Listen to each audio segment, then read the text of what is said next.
ESPN. Richmond, it's time to get your morning going. Super Bowl Richmond Sports Talk by Richmond sports fans. This is Fitz the Bill with Jack Fitzpatrick. Struck him! All live from the capital of the Commonwealth. Where sharp analysis, your cause, and Richmond always come first. If it's making headlines locally or nationally, we're breaking it down. Now, take my time, this is South Beach. Live from the capital of the Commonwealth, Fitz the Bill with your host, Jack Fitzpatrick. Good Wednesday morning, July 2nd. We are live right here on 106.1 ESPN Richmond. Thank you for clocking in. Get your day started with us on Fitz the Bill. I'm Jack Fitzpatrick. Alan alongside as we've got a loaded Wednesday midweek edition of Fitz the Bill loaded for you. Coming up at 8:30, set your alarms now, 8:30, Lake Lewis Jr., an NFL and Commanders insider and host of the Lake Lewis Jr. Show on YouTube, will be joining us to talk all things Commanders, and we'll get his thoughts on the Terry McLaurin contract situation that's hovering over the Commanders this offseason. And coming up at 9 a.m. to kick off hour number 2, Parlay's Bar and Lounge. They're hosting a massive hot dog eating contest on the 4th. Some are saying it rivals the Nathan's hot dog eating contest over in Scott's Edition. We'll be talking with them about the setup for that and what you can expect on Friday with the 4th of July and their hot dog eating contest that they are holding over there at their Scott's Edition location. It is a wonderful Wednesday. So much happened last night. Alan, what are your thoughts on the Fever winning the Commissioner's Cup? That's what everyone's talking about. No, not Damian Lillard being waived. The Fever winning the Commissioner's Cup. Yeah, I mean, it is big news if you consider all the stuff we've heard about Caitlin Clark and what she's done for the team, etc. I mean, yeah, did it without her. Yeah, I mean, this is where you know you've arrived as a sport, when people have the conversation about what you can do when your star is out. Like, they do this all the time in basketball. John Morant was the most infamous example I can think of recently, where like he would go out and Memphis would win or go on a run, and they'd be like, well, maybe they need to get rid of John Morant. Now, nobody's saying it about Caitlin Clark, but just the craziness that is basketball, sometimes you see that. And this Lynx team was really good. They still are really good. That was their second loss of the season. I was, you know, the old folks, they color me impressed. I'm not gonna lie. Nafisha Collier has been balling out for the Lynx. That's my second favorite player. Yeah. And the Fever took him down without Caitlin Clark, and it was right on the heels of Sophie Cunningham saying some pretty bombastic things about the WNBA. You know, we had this conversation yesterday, and I gotta throw Sophie in there too. You guys are crazy. Just stop talking and let the sport grow. Embrace it. We'll be talking about that. 9:30, we've got news or snooze. We switched some things around. Typically at 8:30, we have news or snooze. Pushing that to 9:30, and that is one of the headlines. That is one of the storylines of what Sophie Cunningham said about the WNBA and the WNBA expansion, because it was quite loaded words. She didn't mince words, I'll say that much. Tomorrow as well, be sure to come on out to Ashton Creek Vineyard from 4 until 6 p.m. down in Chester. Have some delicious Virginia wine. Say hey. We'll be there from 4 to 6 p.m. tomorrow, getting ready to kick off their new summer concert series. It begins on Sunday. You can check out their entire schedule for their summer concert series over at Riverside_Vines on Instagram. That's at Riverside_Vines. Get the latest on everything that they've got coming this summer and their summer concert series, which begins Sunday. In the meantime, come on down, kick off the holiday weekend at Ashton Creek Vineyard, 4 to 6 p.m. tomorrow. We'll be down there. Looking forward to seeing you down there as well. Let's update you with what you may have missed in the wide world of sports, from Wimbledon to the WNBA and everything in between on the Sports Update.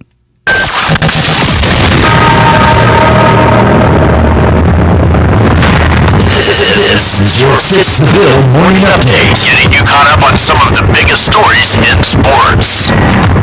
Yesterday at Wimbledon, Coco Gauff was upset in the opening round. Gauff became just the third woman in the Open era to lose in the first round at Wimbledon. right after winning the championship at the French Open. Goff said in the post-match presser that the quick turnaround after winning the French Open may have impacted her. She said, quote, "I feel like I was a little bit overwhelmed with everything that came afterwards. I didn't feel like I had enough time to celebrate and also get back into it." The Indiana Fever won the Commissioner's Cup last night in the WNBA, downing the Minnesota Lynx 74-59, doing so without Caitlin Clark. In the NBA, we continue to see a number of moves come in. Yesterday, the Milwaukee Bucks, this was the big headline of them all, the Milwaukee Bucks waived Damian Lillard, deciding to stretch his remaining $120 million salary over the next 5 years to open up some cap space. They used that newfound cap space to go out and sign Miles Turner from the Indiana Pacers. The Miami Heat executed a sign and trade with the Detroit Pistons. Duncan Robinson is going up to Detroit now with a new 3-year, $48 million deal. Shai Gilgeous-Alexander signed a Supermax. It is putting the super in Supermax. He is now the highest paid American sports athlete on an annual basis. SGA will make $71 million per year, just beating out Shohei Ohtani, who checks in at $70 million. It's an officially a 4-year, $285 million deal for the Thunder superstar. In the MLB yesterday, the Blue Jays were powered by George Springer's 7 ribbies as Toronto won 12-5 over the Yankees. Pirates got a 1-0 win over the Cardinals. Don't look now. The Pirates have now won its last 5 games, are now 7-2 over the last 9. The Braves fell 4-0 last night to the Angels. The Rangers beat up the Orioles 10-2. And with weather all along the East Coast, it means we've got a lot of doubleheaders set for today. Mets, Brewers, Red Sox, Reds, Phillies, Padres, Nationals, Tigers, all were postponed yesterday, and they're slated to make them up today. And in the NFL, as we all expected, Darren Waller is unretiring. The tight end is being dealt from the Giants to the Dolphins for a 6th-round pick. And in Pittsburgh, there are reports coming out that, shocker, there is no intention of trading T.J. Watt. The focus is on working out a new extension for the former Defensive Player of the Year. He is entering the final year of his extension that he signed back in 2021. That'll do it for the sports update today. I do want to dive a little bit more into Damian Lillard and everything that went around the Bucks making maybe the biggest splash in the NBA free agency.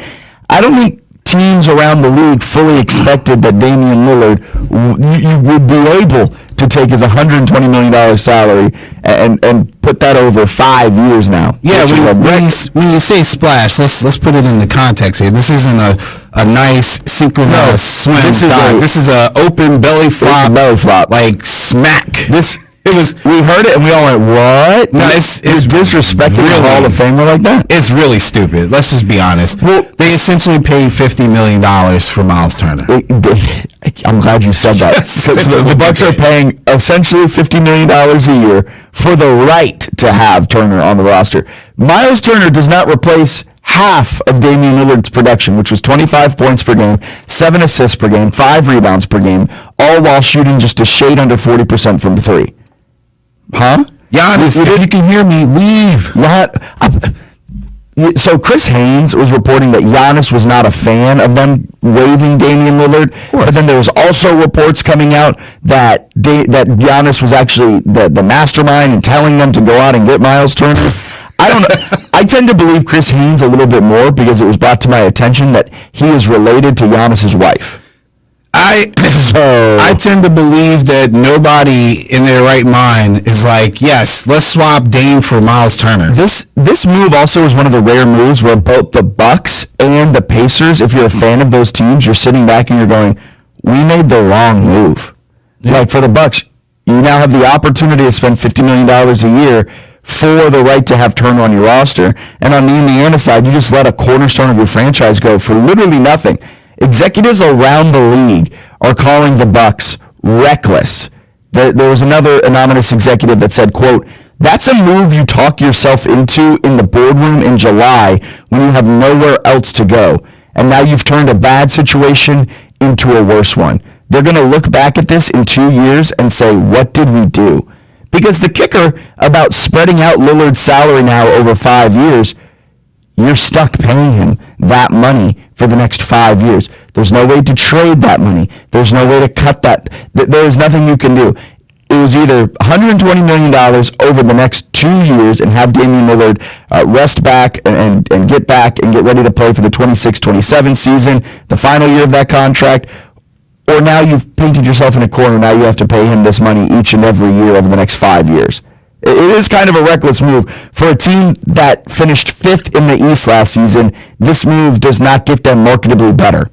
If anything, this move has now put them even more into a corner. You could have re-signed, Robin Lopez? You could have re-signed Lopez, who is much, much, much, much cheaper. He was already on your roster last year, and him and Miles Turner have essentially the same exact numbers from a season ago. It's a rough move for the Milwaukee Bucks. It is a rough move. And then on the Indiana side, they just let the cornerstone of their franchise go. Now, sure, he may have had the same numbers roughly as Robin Lopez, but what he was for that team, for that fan base, for that locker room, dude was the longest tenured player on that team for 10 years. He was there for the bad years. He was there for the lean years. He's been there now for the last 2 years, making the NBA Finals and making the NBA Eastern Conference Finals. I mean, he is a cornerstone, a backbone, whatever foundational piece of the Indiana Pacers. Brian Windhorst was, I have this soundbite from Brian Windhorst because I think he put it best about what Pacers players and fans should be feeling around Miles Turner leaving for quite literally nothing. So I think what's also interesting here is the Pacers. The Pacers have just been kneecapped here because they have not been willing to pay the luxury tax for 20 years. And they were determined for the first time to pay the luxury tax a little bit, to go into the luxury tax a little bit to keep Miles Turner, who's been their franchise center for the last decade. And now, frankly, this price for Miles Turner isn't outrageous. The Pacers backing away from this is a devastating. If I'm an Indiana Pacer right now, I'm absolutely disgusted. I am sick to my stomach. If I'm Tyrese Halliburton, I am breaking things right now. If I'm Rick Carlisle, I'm furious at just what's happened because they were unwilling to spend a little bit of luxury tax money to hold this team in place for a year when Halliburton came back, to go to a team that they hate the Bucks. Mm-hmm. So it's going to take a while to digest this, and if Giannis tweets later today a big smiling emoji and indicates that he is happy as a clam, the Bucks can declare a win. But I'm not sure the balance of power was changed in the Eastern Conference, even though this has been a stunning turn of events. I mean, he puts it exactly right. Pacers fans and players should be disgusted. Coaches around the league are confused by this. I mean, it's a 4-year, $107 million deal at the core for Miles Turner, which is a deal that Indiana could have matched if they really wanted to. But it's the small market mentality of the Pacers getting in their way again. They don't want to pay the luxury tax. They didn't want to pay that much of the luxury tax. So instead of just inching their way a little bit into the luxury tax, they decided to sit back and they just let Miles Turner, a franchise cornerstone, go. And now they have a gaping hole at center. You're without Tyrese Halliburton next season. You've essentially sold your future because you didn't want to have 1 year of the luxury tax. Just a rare occasion where you take a look at both the Bucks move and the Pacers move and you go, neither team did the right thing. Both teams are in the wrong here. Yeah, and I don't think Giannis has got a big smile. Come on, man. He's losing a legitimate wingman or at least a 1B to what he does, especially in the backcourt. Like, giving him another guy in the front court is not going to help. And it's also like you could have just re-signed Robin Lopez, kept Lillard on your roster, and you would have had the same production for marketably cheaper. Didn't they have Brook Lopez? Sorry, Brook Lopez. I just wanted to make sure. I get the Lopez. I was going to say it's an upgrade from him, kind of, but not significantly enough to justify the price tag. $50 million, because essentially what you're saying here when you say the Bucks are paying $50 million a year for the right to have Turner, right? You're including Turner's salary, 4 years, $107 million, and you're including the money you have to pay to Damian Lillard now for the next 5 years, from now until 2030. The Bucks have kneecapped themselves with all of these moves. I mean, the trade for Lillard, that kneecaps them. They don't have a ton of draft capital. Now you're kind of kneecapped with your salary cap for the next couple of years. It is tough for Milwaukee. And you're still trying to build around Giannis. And this was a roster that finished 5th in the East last season, and Doc Rivers is still your head coach. Yeah, I forgot about that. I forgot about that too. And then I looked at who their coach was, and I was like, he's still there. Wow. On the flip side, it's a good deal for Lillard. I mean, you get to heal, you get paid regardless, and then you essentially get to pick your team when you're ready. Honestly, Lillard makes out the best out of all of this. Yeah. Because, you now can choose what you can go to a contender. You're getting paid that $120 million for the next 5 years. So, in theory, when you are healthy for next season, the 26-27 season, you can then maybe take a mid-level exception. Maybe take a veteran's minimum. Take something like that because you're still getting all that money from the Milwaukee Bucks, and you can go ring chasing. You can try and pair up with a team that gives you the best chance to win a championship. And Damian Lillard is the one winner out of all of this. I mean, you could argue Miles Turner too because he's getting a nice paycheck, but he's not necessarily taking a step forward in terms of going to a new championship contender. So Damian Lillard is the only winner out of all of this.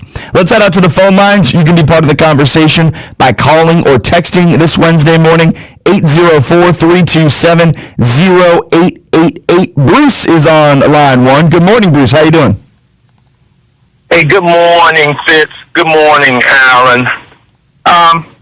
Real quick, guys.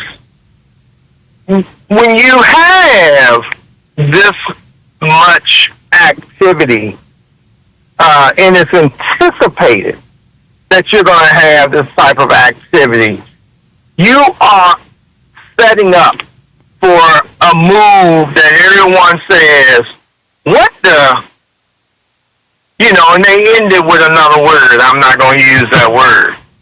But, I mean, what the, so I get, hey, we're going to waive game time, still one player, and we're going to pay him the Bobby Bonilla, but we're going to do it over 5 years.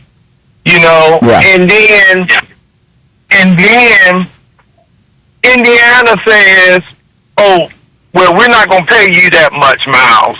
No, we're not paying you. And you're like, what the? Because you just saw what y'all did. And Miles is the longest tenured pacer, and he's a key ingredient. So, everyone is saying, what the? And you just sort of say, what the?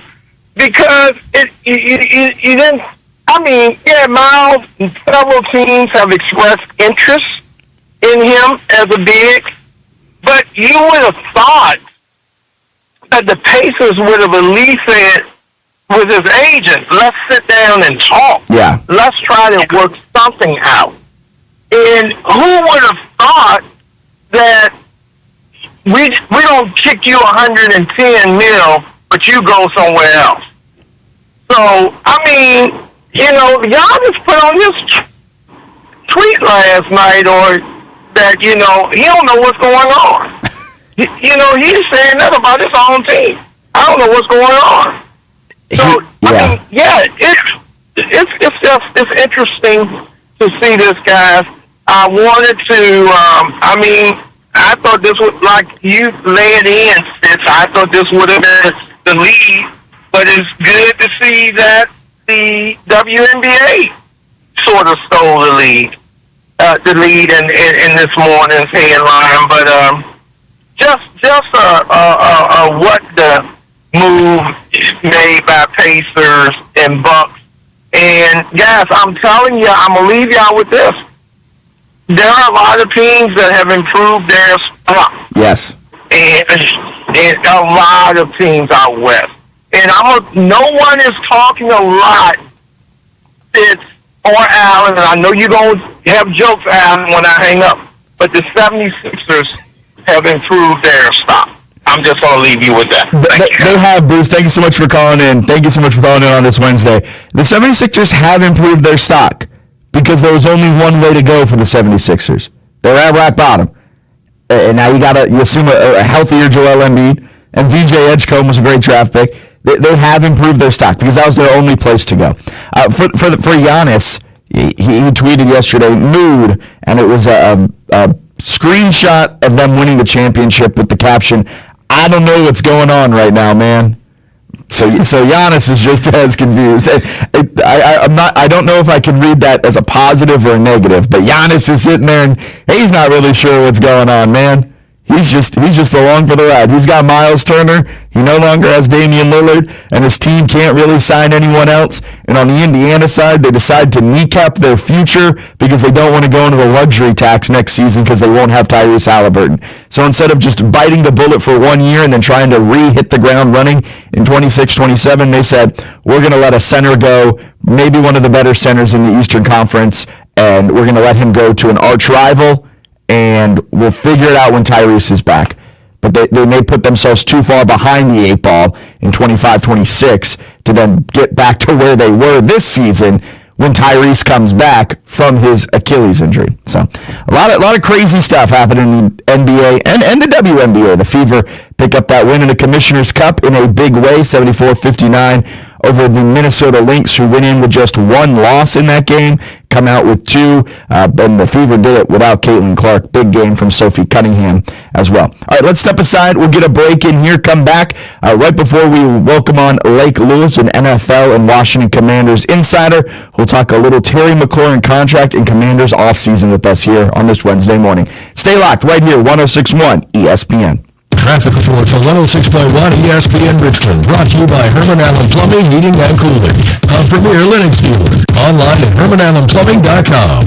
Horse racing is back, and it's time to get ready for another Triple Crown season. Get the latest from the industry every Saturday morning from 10 to 11 with Off to the Races on 106.1 ESPN. Presented by the Racing Biz. Nick Hahn and Frank Vespi bring you their insight and knowledge. Talking with the people making the headlines, including jockeys, trainers, and owners. Plus, get the expert picks each week, including a visit by Derby Bill Watson. It's Off to the Races each Saturday morning at 10 on 106.1 ESPN. Streaming live on the iHeartRadio app. Richmond Kickers Soccer is back. Grab the kids, bring the dogs, and meet your friends for a season of great soccer and fun at City Stadium. Reserve your tickets online at richmondkickers.com.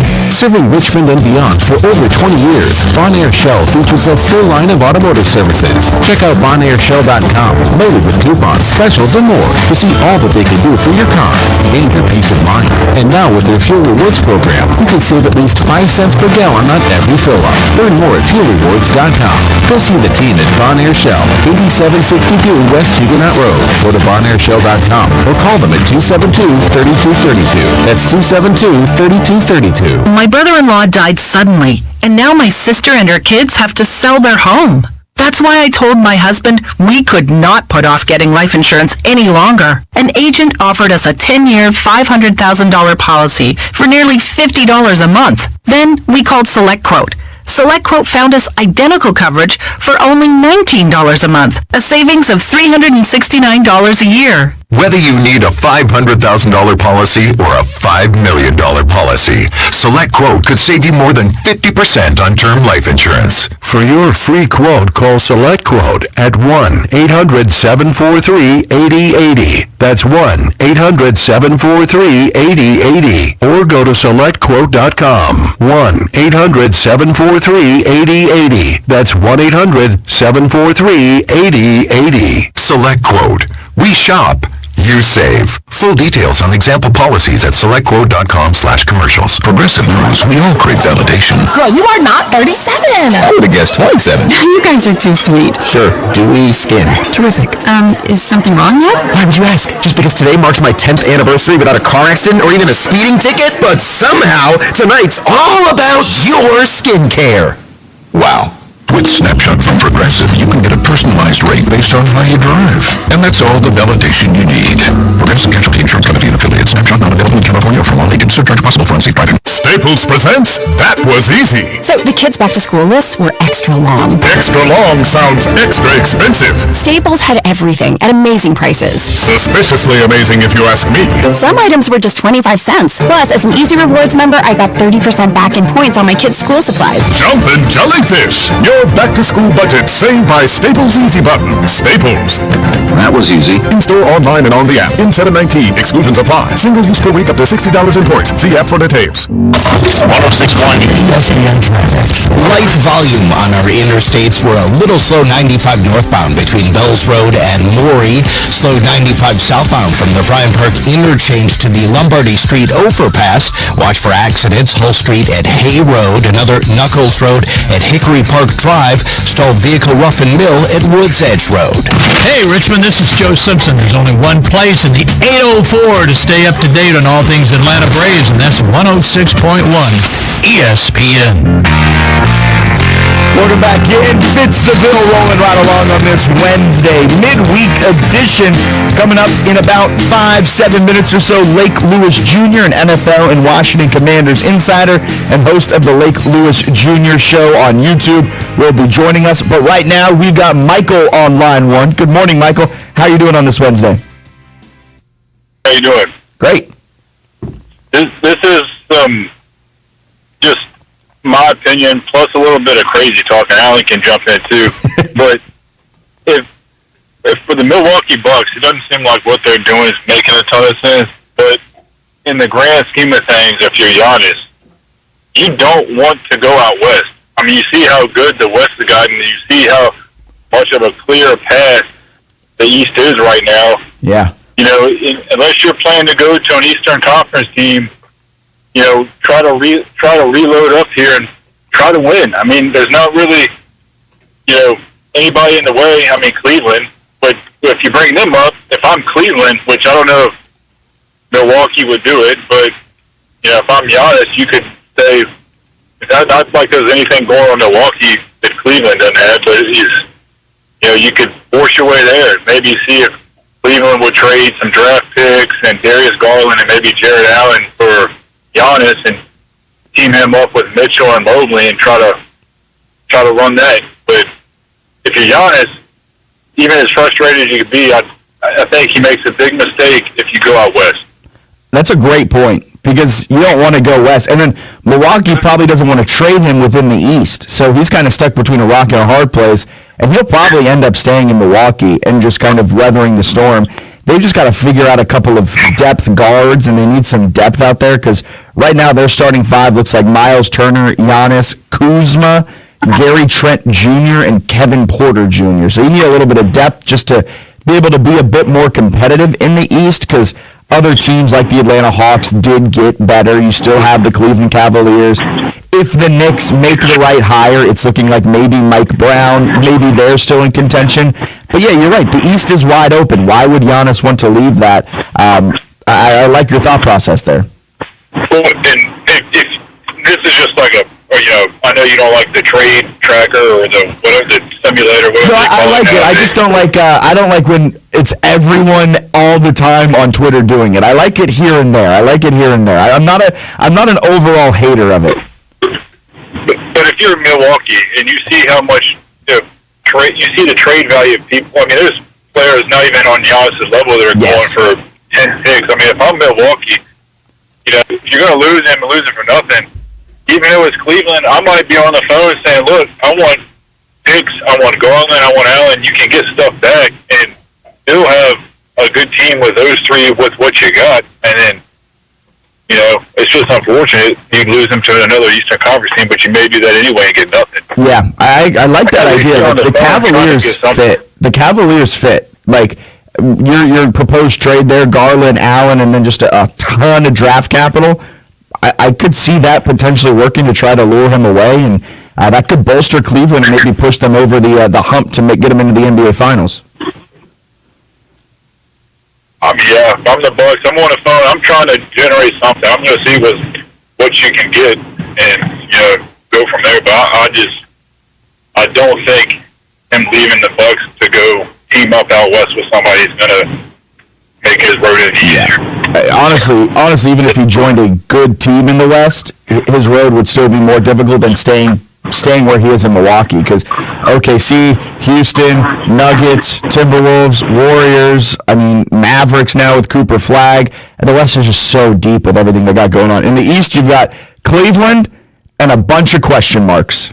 And so if I'm Milwaukee, if I'm Giannis and I'm with Milwaukee, I might look at that and be like, my best chance is just staying right here, figuring out that chemistry with Miles Turner. Hopefully we can get a couple of veteran minimums, maybe, I don't know what their mid-level exceptions like, but maybe get a couple of those in there and build out our guards that way. But Michael, thank you so much for calling in. Have a wonderful rest of your Wednesday. Thank you, too. Awesome. We're going to get a quick break in here. Step aside. Be back with Lake Lewis Jr. on the other side of this break right here on 106.1 ESPN. Summer is here in the RBA and soccer season is in full swing. Make your plans now for the Richmond Kickers' next home game Saturday, July 12th versus Chattanooga Red Wolves SC. It's World Football Night at City Stadium, celebrating the sport of international soccer. Gates open at 6 p.m. for a 7 p.m. start, so make sure to stop by early for happy hour beverage specials and sample RBA's best variety of food trucks. Reserve your tickets today at richmondkickers.com. And don't forget, at Kickers games, dogs are always welcome. My brother-in-law died suddenly, and now my sister and her kids have to sell their home. That's why I told my husband we could not put off getting life insurance any longer. An agent offered us a 10-year, $500,000 policy for nearly $50 a month. Then we called SelectQuote. SelectQuote found us identical coverage for only $19 a month, a savings of $369 a year. Whether you need a $500,000 policy or a $5 million policy, SelectQuote could save you more than 50% on term life insurance. For your free quote, call SelectQuote at 1-800-743-8080. That's 1-800-743-8080. Or go to SelectQuote.com. 1-800-743-8080. That's 1-800-743-8080. SelectQuote. We shop.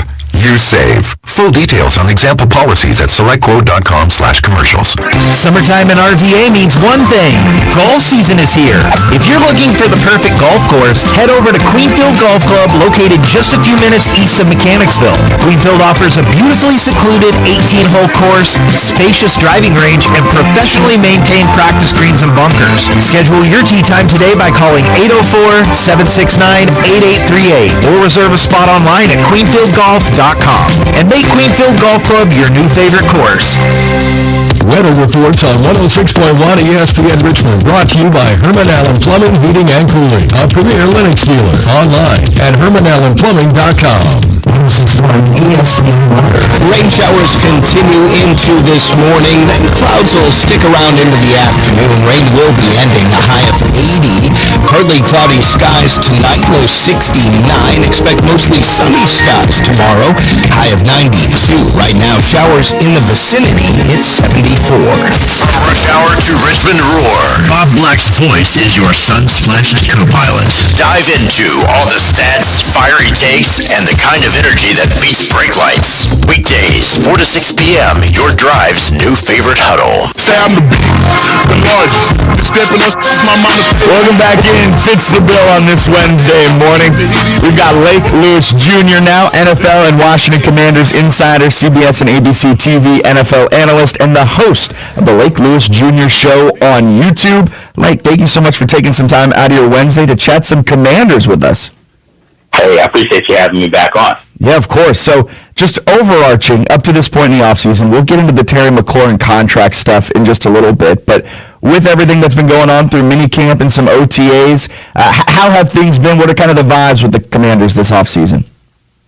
I mean, everything looks good. I mean, naturally, the big question is Terry, but I think we all know, people who cover the team, that's going to get taken care of probably on the eve of, training camp. But overall, the team looks really good. They look a lot stronger, a lot faster, a lot bigger than they have in previous years. So I really feel like Adam Peters and Dan Quinn made a concerted effort to kind of match, if you will, the Eagles and how they look as far as the type of speed and size and things of that nature. And I think Washington feels like they're able to compete with the Eagles and perhaps, get to a Super Bowl. Ooh, that word already been floated around. July 2nd, I love it.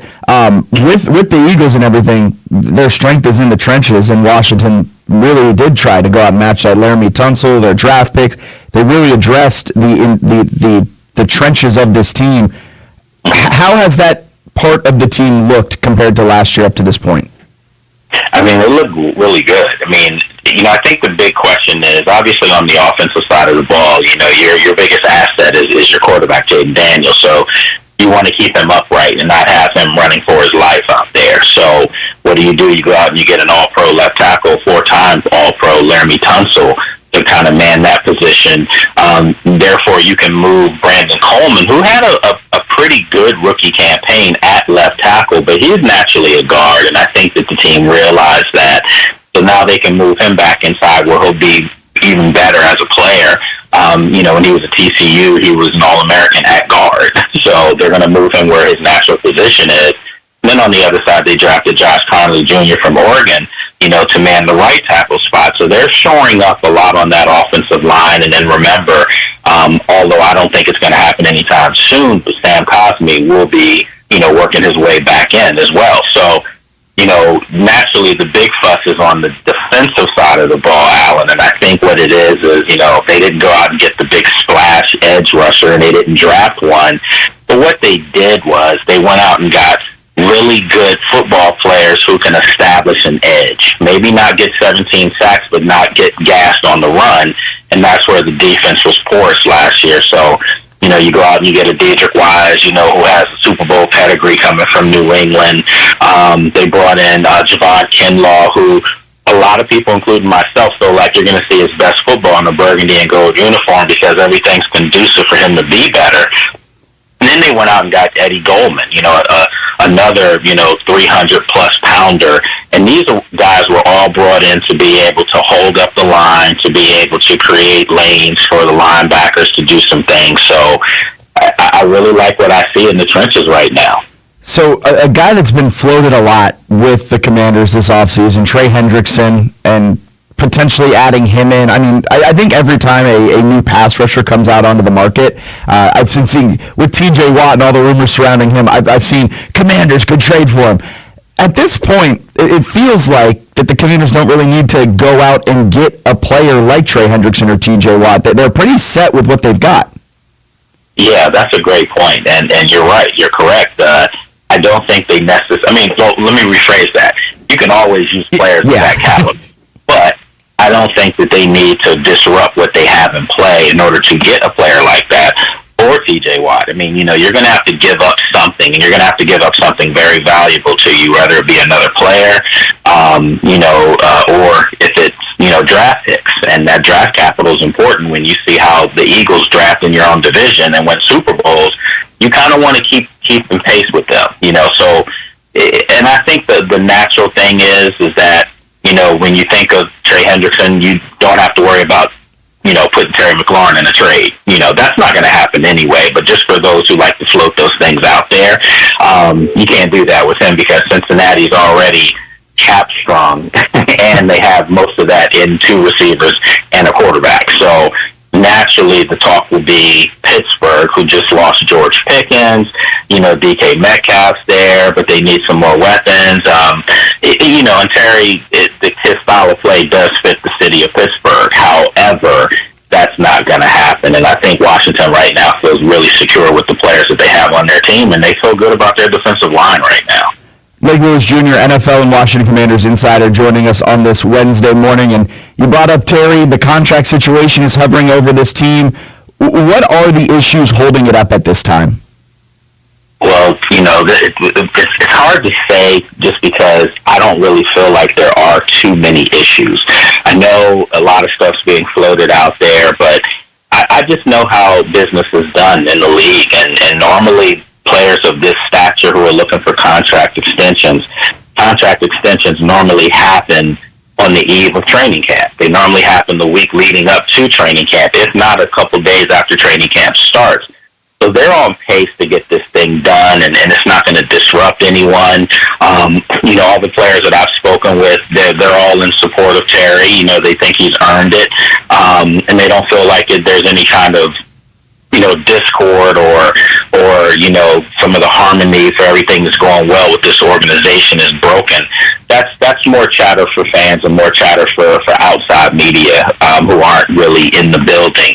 I can tell you from being in the building that this will get done, and it's going to get done, and everyone's going to be happy. I'm even inclined to feel like Terry might even take a discount, and I don't mean a discount that's going to put him under $30 million.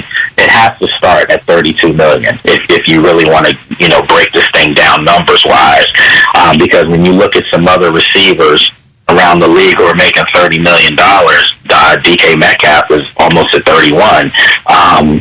Terry McLaurin's had a better career than DK Metcalf. I think we all can agree to that if you just look at the overall body of work. I think that, Terry has to start at like 32. So maybe, I think 2 weeks ago I had mentioned that maybe 36, 37 could be the number. And that was just because the market has grown. It doesn't mean that he's the second best receiver in the league. I'm not saying that because I don't think he is. I think he may be the fourth best receiver in the league. But with all that said, Alan, I think the number that you really should probably look at for Terry to get this thing done where everyone's extremely happy is probably going to be $33 million to get it done. And I think Terry wants to win more than he does want to make money. I know that may sound crazy for people out there who are driving to work or listening at work. But yeah, I mean, if you can save a man on a team that you helped build, let's be honest. Yes. Team that is Super Bowl ready, capable. Now you have a franchise quarterback. What's the difference between $34 million and $33 million? Yes, we know it's $1 million, and that's a lot of money. But do you want to win or do you want to lose and make money? Yeah, maybe like a $34.1 million a year, so that would check in right above CeeDee Lamb, right behind Jamar and Justin Jefferson. That could be right in the wheelhouse. Do you think it's average per year that he's looking at more, or potentially fully guaranteed, or maybe even the length of this contract? I think it's the fully guaranteed money, because when you go back and you look at the last 5 big signings as far as wide receivers, each year, going all the way back to Amon St. Brown, in Detroit, he kind of set the market, and people thought Detroit was nuts for doing what they did because they paid him a lot of money, but he's a really good football player. So each year, you go to CeeDee Lamb, then you go to Justin Jefferson, and then last year was Jamar Chase. Each year, those receivers have had record-breaking contracts, and not just record-breaking for the amount of overall money, but the guaranteed money, and that's what you were saying. It makes perfect sense. If you're Terry, you're going to be turning 30. Still has really good football ahead of him. I don't know why people think you turn 30 and all of a sudden in sports that's a death knell. This guy's best football is ahead of him because he never really had a quarterback until last year, and he had his best year. So I think for Terry, he just wants to make sure that at this point, because let's face it, this will probably be the last really big contract that he'll receive. So, you want to make sure you get those guarantees in there. And I think it's going to have to be guaranteed money, no less than $90 million, but realistically over $100 million in guaranteed money, probably to the tune of like $110, $115 million. Lake Lewis Jr., NFL and Washington Commanders insider, joining us here on Fitz the Bill this Wednesday morning. Last question here, Lake, for you before we let you go. This schedule this year, a little bit more difficult for the Commanders as compared to last year. And I know when we started, you were saying maybe Super Bowl on the mind, things like that. But with the internal expectations for this team, what are those like compared to maybe the fan expectations? Because sometimes there's a little bit of a disconnect between the two. Yeah, I mean, that's another great point. I think the attitude in the building is they're a Super Bowl team. They truly feel like they are. I think a lot of people have to remember in that NFC Championship game last year where they lost to the Eagles, and I think the score was a little misleading. I know the Eagles hung 55 on them, but it was pretty much a lot of that damage was done in the fourth quarter when the game was pretty much over. I think if you go back and you look at the first half of that football game, and as poor as Washington played, they still won the football game. Midway through the third quarter, they still technically won the football game before the wheels fell off. but they picked the worst day to have their worst game of the season, and I think a lot of those guys, I know some of them told me this, that they felt like they left one on the field last year and they didn't have their best performance, and now they're retooled. They've added in the Deebo Samuel. They've brought in a Will Harris on defense, Devon Kinlaw. I mean, they've went out and addressed the areas of need. They drafted, really well. They drafted for speed and athleticism. I think Ja'Cory Krosky-Merritt, a running back, is a guy that fans really need to keep their eye on because he could cause some problems as far as not just his play on the field, but as far as the pecking order of running back on this football team because he's that talented. So, with all that stuff said, I think this team understands that they have a tough schedule. They have a lot of primetime football games. We're going to be going to Spain this year as well. But I think that those are all warranted things. And I think that those are things that if you're a competitor, you want this stuff on your plate to prove to people that last year wasn't a fluke. And the big thing that I think fans need to really relax and understand is Washington has a franchise quarterback. When you have a franchise quarterback, anything is possible for you every year and to get to a Super Bowl. And all you have to do is look at the Bills and the Ravens and Kansas City. I know people will say, well, Buffalo and Josh Allen and Baltimore and Lamar Allen have never been to the Super Bowl, but they've been on the cusp every year, and they're always a contender, as they will be this year. And then, of course, Patrick Mahomes in Kansas City, they go to Super Bowl. So I think when you have that caliber of quarterback that can lead a team and is different, and you can see with your own eyes, Jaden Daniels is different. He's an elite talent. Washington's going to be a player for years to come because of that. Look at Philadelphia. Look at Jalen Hurts. May not have the flashy numbers, but all he does is win, and now he's winning Super Bowl. So you need a quarterback, and when you have that, you should feel like you're a Super Bowl contender. Yeah, the Commanders have checked the most important box, which is get your quarterback. Everything else, as evident from last year's play, everyone came in thinking that the team was going to be another rebuilding year, but they got their quarterback, and so they leapfrogged their way to the NFC Championship game. They've done the most important thing. They're set now. It's just everything else is making sure that it is set around Daniels.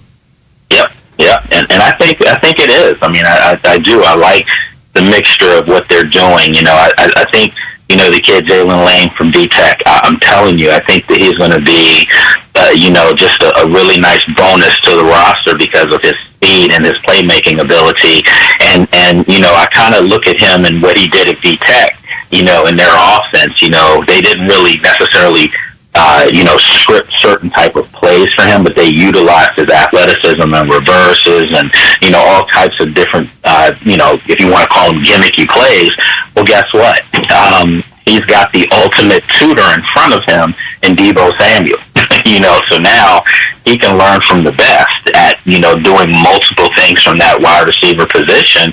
And it's only going to make Washington's offense more dangerous because now you can't just put a safety over top of Terry now. Now you're going to have other players that are really good that you're going to have to watch. And again, offensive line protection for Jaden will be much better. Jaden will now be able to survey the field for another half second, and think about what kind of damage he can do with that with these weapons. So, they feel really good about everything that they've done around Jaden Daniels, and they should. Awesome. Lake, thank you so much for the insights. Appreciate the time on this Wednesday morning. Have a great week, and hopefully you get a little bit of rest before the season starts in 3 weeks, 4 weeks when training camp starts? Yeah, I mean, those days of resting are done. But I appreciate the thought anyway, and I appreciate you having me on. Look forward to coming back on. Yeah, of course. There goes Lake Lewis, a NFL and Commanders insider, works with CBS ABC as a TV NFL analyst and the host of the Lake Lewis Jr. Show on YouTube. You can follow him on Twitter at Lake Lewis Jr., JR, and you can get all of his insights over there as well. That's at Lake Lewis Jr. on Twitter. All right, we're going to get a break in here, step aside, be back to wrap up hour number 1 right here on 106.1 ESPN. Traffic reports on 106.1 ESPN Richmond, brought to you by Herman Allen Plumbing, Heating, and Cooling, a premier Linux dealer. Online at HermanAllenPlumbing.com.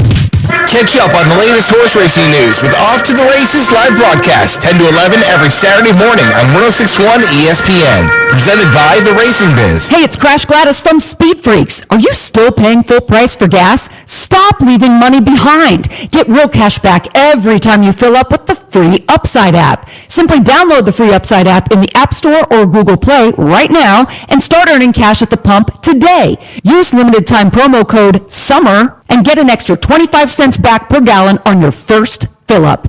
Listeners are making $200 to $300 a year just from buying the gas they already needed. Don't wait. Download the free Upside app now and use promo code SUMMER to redeem your 25 cent per gallon bonus. That's promo code SUMMER. Yeah, at first I thought it was too good to be true, but it's completely legit. Plus, you can cash out anytime. Don't let this offer drive on by. Download the free Upside app now by using limited time promo code SUMMER. That's promo code SUMMER for a limited time 25 cents per gallon bonus. Offers vary by user and location. Go to upside.com for terms and conditions. When you bundle renters and auto with Progressive, you can save while protecting your most valuable possessions, like your really expensive limited edition sneakers and your new suit for your cousin's wedding. Except you never actually bought the suit because you can't stop buying sneakers. So you show up to the wedding looking like you're going grocery shopping. But hey, at least your sneakers will look good in the pictures until you're cropped out of every last one of them. So go ahead and get Progressive, so you can save while protecting the things that matter to you. Progressive Casualty Insurance Company and affiliates and other insurers. Not available in all states or situations. Staples presents That Was Easy. So, I was taking my side hustle full-time. Bold move, my friend. And I needed to find everything in one stop. Like finding Bigfoot riding a unicorn. Yes, so I hit the Staples Easy button. Staples had everything for a new office and print services for signs and brochures. Plus, Cindy, the Staples associate, helped me find the best tech for me. Wait, no drama? No, Staples made it easy. For the products, services, and experts your business needs. Staples. That was easy. In-store, online, and on the app. Hey, it's Delvin Joyce, JMU Hall of Famer and former New York Giant. And listen, make sure you tune in to Talkin' Dukes every Wednesday on 106.1 ESPN Richmond. Go Dukes!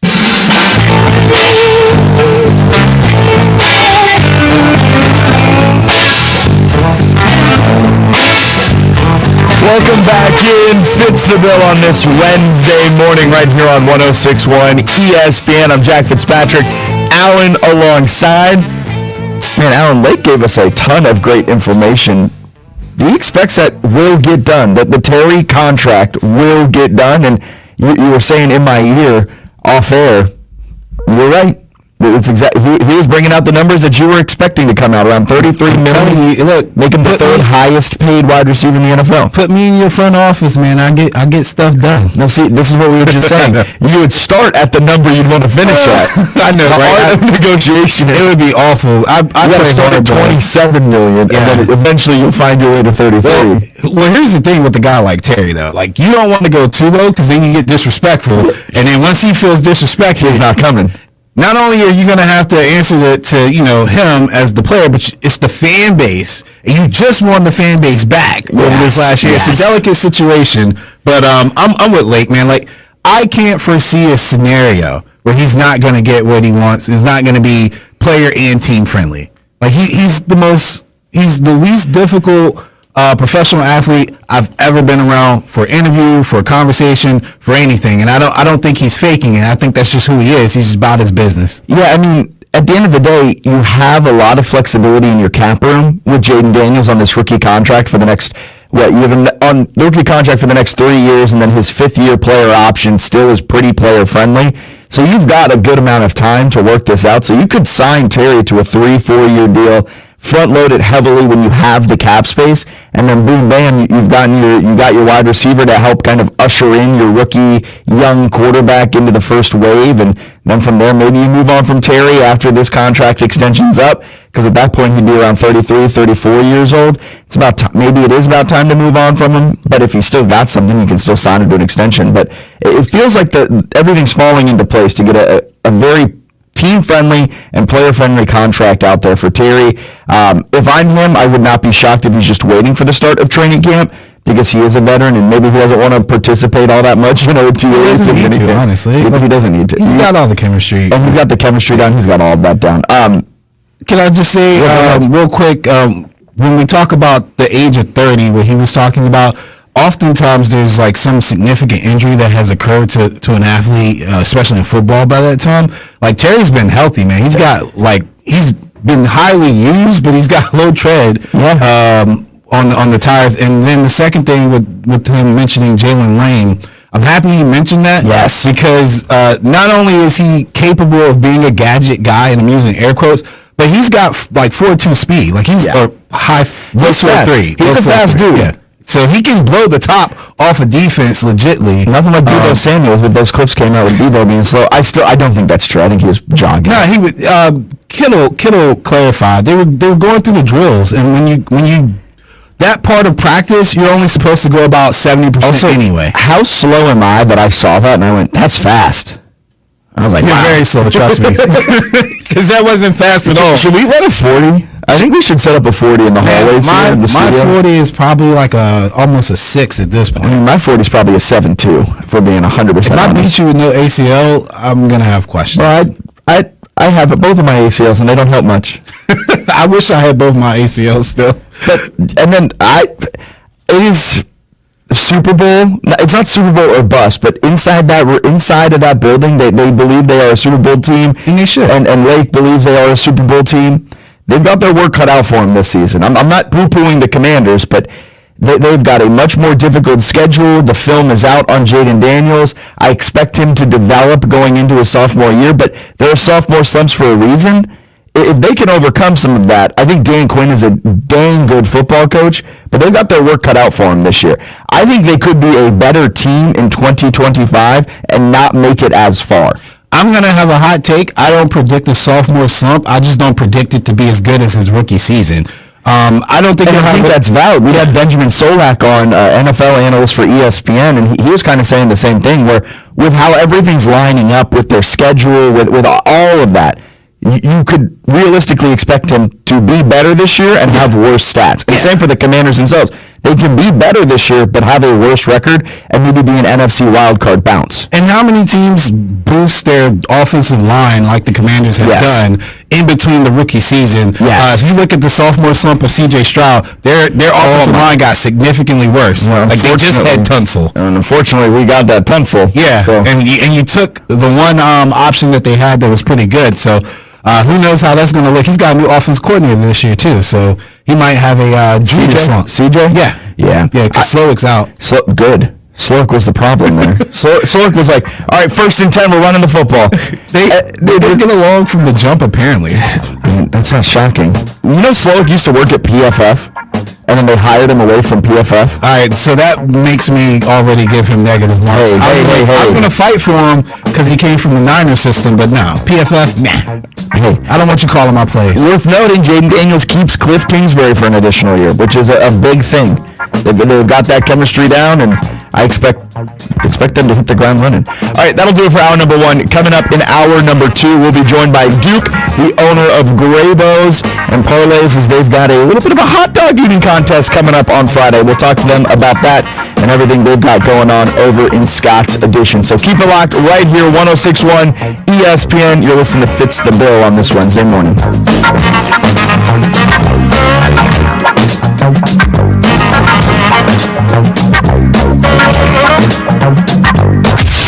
Score big with the 106.1 ESPN app. Listen live anywhere. Crystal clear coverage, breaking news, and Richmond's rowdiest sports debates. Tap in and turn it up. This is SportsCenter. I'm Chad Radner, one of the top NBA free agents on the market. Miles Turner leaving the Pacers to sign with the Bucks, a 4-year, $107 million deal. Reports ESPN's Sean Charania. With great cap space, the Bucks are leaving a 9-time All-Star point guard, Damian Lillard. MVP Shai Gilgeous-Alexander agreeing on a Supermax extension with Oklahoma City, $285 million over 4 years. Indiana takes their first ever WNBA Commissioner's Cup championship game, and they do it in Minnesota against the Lynx, 74-59 the final. Indiana closed the second quarter on an 18-0 run. Caitlin Clark out for a 3rd straight game with an injury.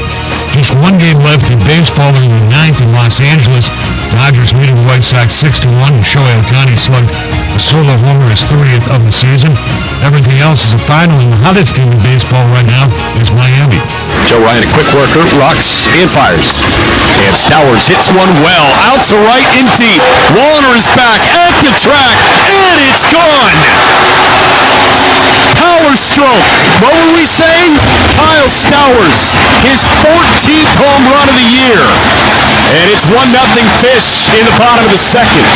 The call on 940 WINZ. Stowers that homer, and Edward Cabrera 7 scoreless. New Orleans have won 8 straight. They shut out the Twins 2-0. Blue Jays have won 3 in a row. They clobbered the Yankees 12-5. George Springer 2 home runs, including a grand slam. He knocked in 7. Pirates have won 5 straight. They blanked the Cardinals 1-0. Hey, it's Evan Cohen. Coming up Wednesday, I'll continue to tell you why LeBron James and the Lakers are trending towards a breakup and why it will be the best decision for all parties involved. On Sportsmanlike, 6 a.m. Eastern, right here on ESPN Radio, ESPN2, and ESPNU. Your home for Major League Baseball all season long. W291CL Lakeside Richmond and WURV HD2 Richmond on 106.1 ESPN.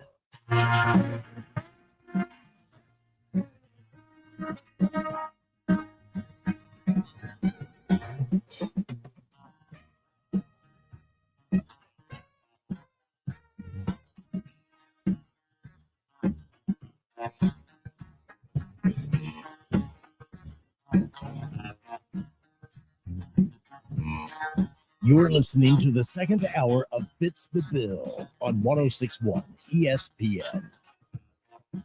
Welcome in hour number 2 of Fitz the Bill on this Wednesday morning. I'm Jack Fitzpatrick, Allen alongside, and now live in studio to get us rolling here on this Wednesday. A little midweek pick-me-up as it's raining outside, really dreary outside. Hopefully it won't be on Friday because we've got a pretty big event happen. I'm very excited for this event. In Scott's Edition, we've got Duke here, owner of Graybo's and Parlay Sports Bar and Lounge. I mean, you guys have got this hot dog eating contest coming up very shortly on Friday. And as someone who just completed the 999 challenge, 9 hot dogs, 9 beers, and 9 innings, I'm ready to watch hot dogs get eaten at an insanely high clip. Yeah, very excited about it. My friend just tried the 999 challenge at tried it. He couldn't do it. He got the 9 beers in. He got 7.5 hot dogs, and then they started to come back up. So when did he try to do this? This was like 2 weeks ago. Okay, he's doing it all. I finished in 8 innings. It was quite really? easy. Was it a longer game? Because this was a pitcher's duel. It was a fast game. So it was. I think it was a 3-3. It was 3-3 going into the bottom of the 9th, and it was a walk-off 3-run shot. So finished 6-3, but not necessarily a slow-moving game. But at one point, I looked up and we were in the 3rd inning. I was 5 beers in. Drink responsibly, folks. Please drink responsibly. 5 beers in. And then I looked, and then I was about 3 hot dogs in, and I started just hitting the road. And your friend, I'm a little disappointed. I don't know your friend. But Cole Spain, shout out to Cole Spain. He works at Graybo's, and he lost a bet with me, and that's why he had to do it. See, that was a bet. See, I just wanted to do it. I was just like, I want to try this. I want to see if I can do it, and I did it really easily. Yeah, so we're very excited about this. Our 2nd annual hot dog eating contest at Parlay. It's this Friday from 12 to 3. So at 12, we're going to watch the real one at Coney Island on TV. Mr. Chestnut and the gang. Thankfully, he's back. Dude, I can't wait. We met him 2 weeks ago in New York. We went to Fanatics Fest, which is a big sports event, and Joey Chestnut was there. We got to meet him. It was pretty sweet. He's one of my heroes. Anybody who's a goat at anything, I'm a fan of, and I've watched him for years. But so right after the hot dog contest on TV at noon, we're going to go outside at 1 o'clock. We have 12 contestants. We have a returning champ from last year, Antonio. So Antonio down 19 dogs last year. That's it? Yeah, in 10 minutes. So so about 2 a minute. Yeah, and so I thought somebody would get mid-20s. Yeah, but, amateurs. It gives you respect for what Chestnut does. Yeah, I guess I say only. I had 9 over the 4 hours, and I was pretty full afterwards. Yeah. So that's fair. So he ate 19 last year, and he's returning. Does he have? Have you talked to him at all? Does he have a goal for this year? So last year, just to give you some context, like there's only 3 or 4 guys that got over 12. We had 2 ladies in the event. So a lot of people were in single digits. So if you don't train for this, it's a hard thing to do in 10 minutes. 2 people vomited responsibly in a trash can. But yeah, so this year, all the top 3 contestants from last year are returning. I think last year they were like 19, 16, and 14, something like that. And so I'm guessing that they've done a little more training and preparation this year because the two guys who came in second and third like their chances this year. So it should be a pretty competitive event. I like it. So does this attract only amateurs? Because sometimes when you go to like those Oktoberfests and you do the beer stein holding competitions, you'll look around and there's people that are like, oh, I traveled from Philadelphia for this. I have all of the Oktoberfests on it. I'm a beer stein professional. Do you get like pre-professional eaters who are like, I need to join this, or is it mostly Richmond amateurs? So last year, we offer a $500 cash prize for first place. We pay top 3 get something. Last year, we were a brand new bar last year, opened in May. And so we were a month and a half old. We threw it together in about 3 weeks. So I doubt we had any traveling pros last year. This year, we marketed it a little earlier. We're a little more established now. So I'm curious to see if some of these 9 new guys are, semi-pro at least. I like it. So how did you guys decide to do? I know you said you love Joey Chestnut, 4th of July. It is the Nathan's hot dog eating contest. But why'd you decide to put this on last year, and why'd you decide to bring it back for year 2? Yeah, good question. So I think it just fits our brand. We're fun-loving group over there. We're competitive. We like competitions, like tournaments. I love the competition on TV. We have a great parking lot, great venue for this kind of thing. So we're closing off our parking lot. So we're in Scott's Addition, right where Circuit used to be. People kind of know where that is. So we have a nice big size parking lot. We're going to rope off. We'll be inside, at 12. Everybody can get food and beverage and then roll out to the parking lot. We'll have servers out there. So I just think it fit our brand, fit, our personality and our venue as well. Awesome. Because you guys, Graybo and Parlay, which came first, and what was the process in deciding to do it all over there? So we opened Graybo's 2 years ago in a much smaller location on Gray Street, like in the Arts District, as a pop-up concept to make sure that this concept was going to work, the selling sports cards, because we felt the industry coming back. We always had plans of going to a bigger space. When we found the Circuit space, we thought it was perfect because when we opened Graybo's, we wanted it to be the ultimate experience for a sports card collector, not just a place to buy and sell cards, but a place to hang out with fellow traders, fellow collectors. We can host trade nights, things like that. And we started building a concept in our mind. We're like, what would make the ultimate experience? And we thought, if you're a sports cards fan, you probably like watching sports. You probably like doing fantasy sports, betting on sports. And we thought, let's create a venue where you can do all that together. And so the idea at first was sports card shop with event space in the back. And as we kind of penciled it out, we realized, well, we got to keep that event space busy more than just like twice a week or something. So then the sports bar idea emerged. And when Circuit space came open, it was already kind of split into 2 sides and it connects in the back and it just laid out perfectly. So we have Graybo sports cards on the right. We have a putting green in between that connects and the kitchen there. And then we have the bar on the left. And it's if you've never been there, I think it's the ideal place to watch sports. We have private bays where you can reserve for up to 3 hours to watch your favorite game, team, whatever. The bays fit 8 to 12 people. You can pick what's on your TV. You can split screen it and watch 2, 3, 4 games if you want. So if you're a big fantasy head or a big NFL head, you could literally pick 4 games at once. And if there's a sporting event on, we're going to have it. Wrestling, UFC, baseball, basketball, football, hockey, soccer, whatever it is, we're going to have it on there. And Duke, as the owner of Graybo's, I imagine you're into collecting cards yourself. Yeah. What's your all-time best pull? As a kid, so I was huge as a kid, late 80s, early 90s, what they call the junk wax era. And the other 2 owners of Graybo's, Fitz and Gray. Also, we have a Fitz as well. I love Fitz. Good name. Collected huge as a kid. When I went to high school and college, fell out a little bit, but then always kind of had my eye on the industry, and I saw it coming back. We got this idea to do this. As a kid, my best hit was now they have a lot of autographs and packs, numbered cards, one of ones, things like that. As a kid, that wasn't as common, but I had a Nolan Ryan numbered auto back then. Still have it. It was a massive pull for me as a kid. I had a Nolan Ryan rookie back then that I traded for with one of my friends. And back then we didn't get our hands on many cards like that. And then 2 weeks later, I traded it for like a few Don Mattingly's and a Ricky Jordan. And my friends have made fun of me for 30 years because of that. Yeah. Not the best trade. No. Not the best trade. Ricky Jordan didn't pan out. Yeah. You thought maybe. See, that's the fun part about trading cards and doing sports cards. You're like, all right, not only is this guy a rookie on my team and I need him to pan out to make my Sundays better, but I want him to pan out so that this card is worth something one day. Absolutely. Because I did a lot of card trading and stuff like that growing up too, and then got out of it in high school and college. But yeah, there's always the ones where you're like, I think this guy's going to be something. And I'll go through the cards now and I'm like, who is I thought he was going to be something. He played 2 years, cup of coffee, and then he was done. There's a lot of guys from the late 80s, early 90s. You probably remember, like, Ben McDonald and Brian Taylor and Greg Jeffries and all these guys, right? Well, and prospecting is one of the reasons I love it. Just kind of what you said. Like, I love the idea of watching sports, being totally consumed in it, and then trying to find the best way to bet on that outcome, right? Maybe, for example, like if you like the Bills, you like Josh Allen, maybe you bet on the Bills win the Super Bowl, or maybe you buy a big Josh Allen rookie thinking that when he finally pops and gets through the Patrick Mahomes machine, that his cards go up in value. And so there's a lot of ways to attack the hobby. Some people collect to keep. They just want to hold it and keep it forever. Some like to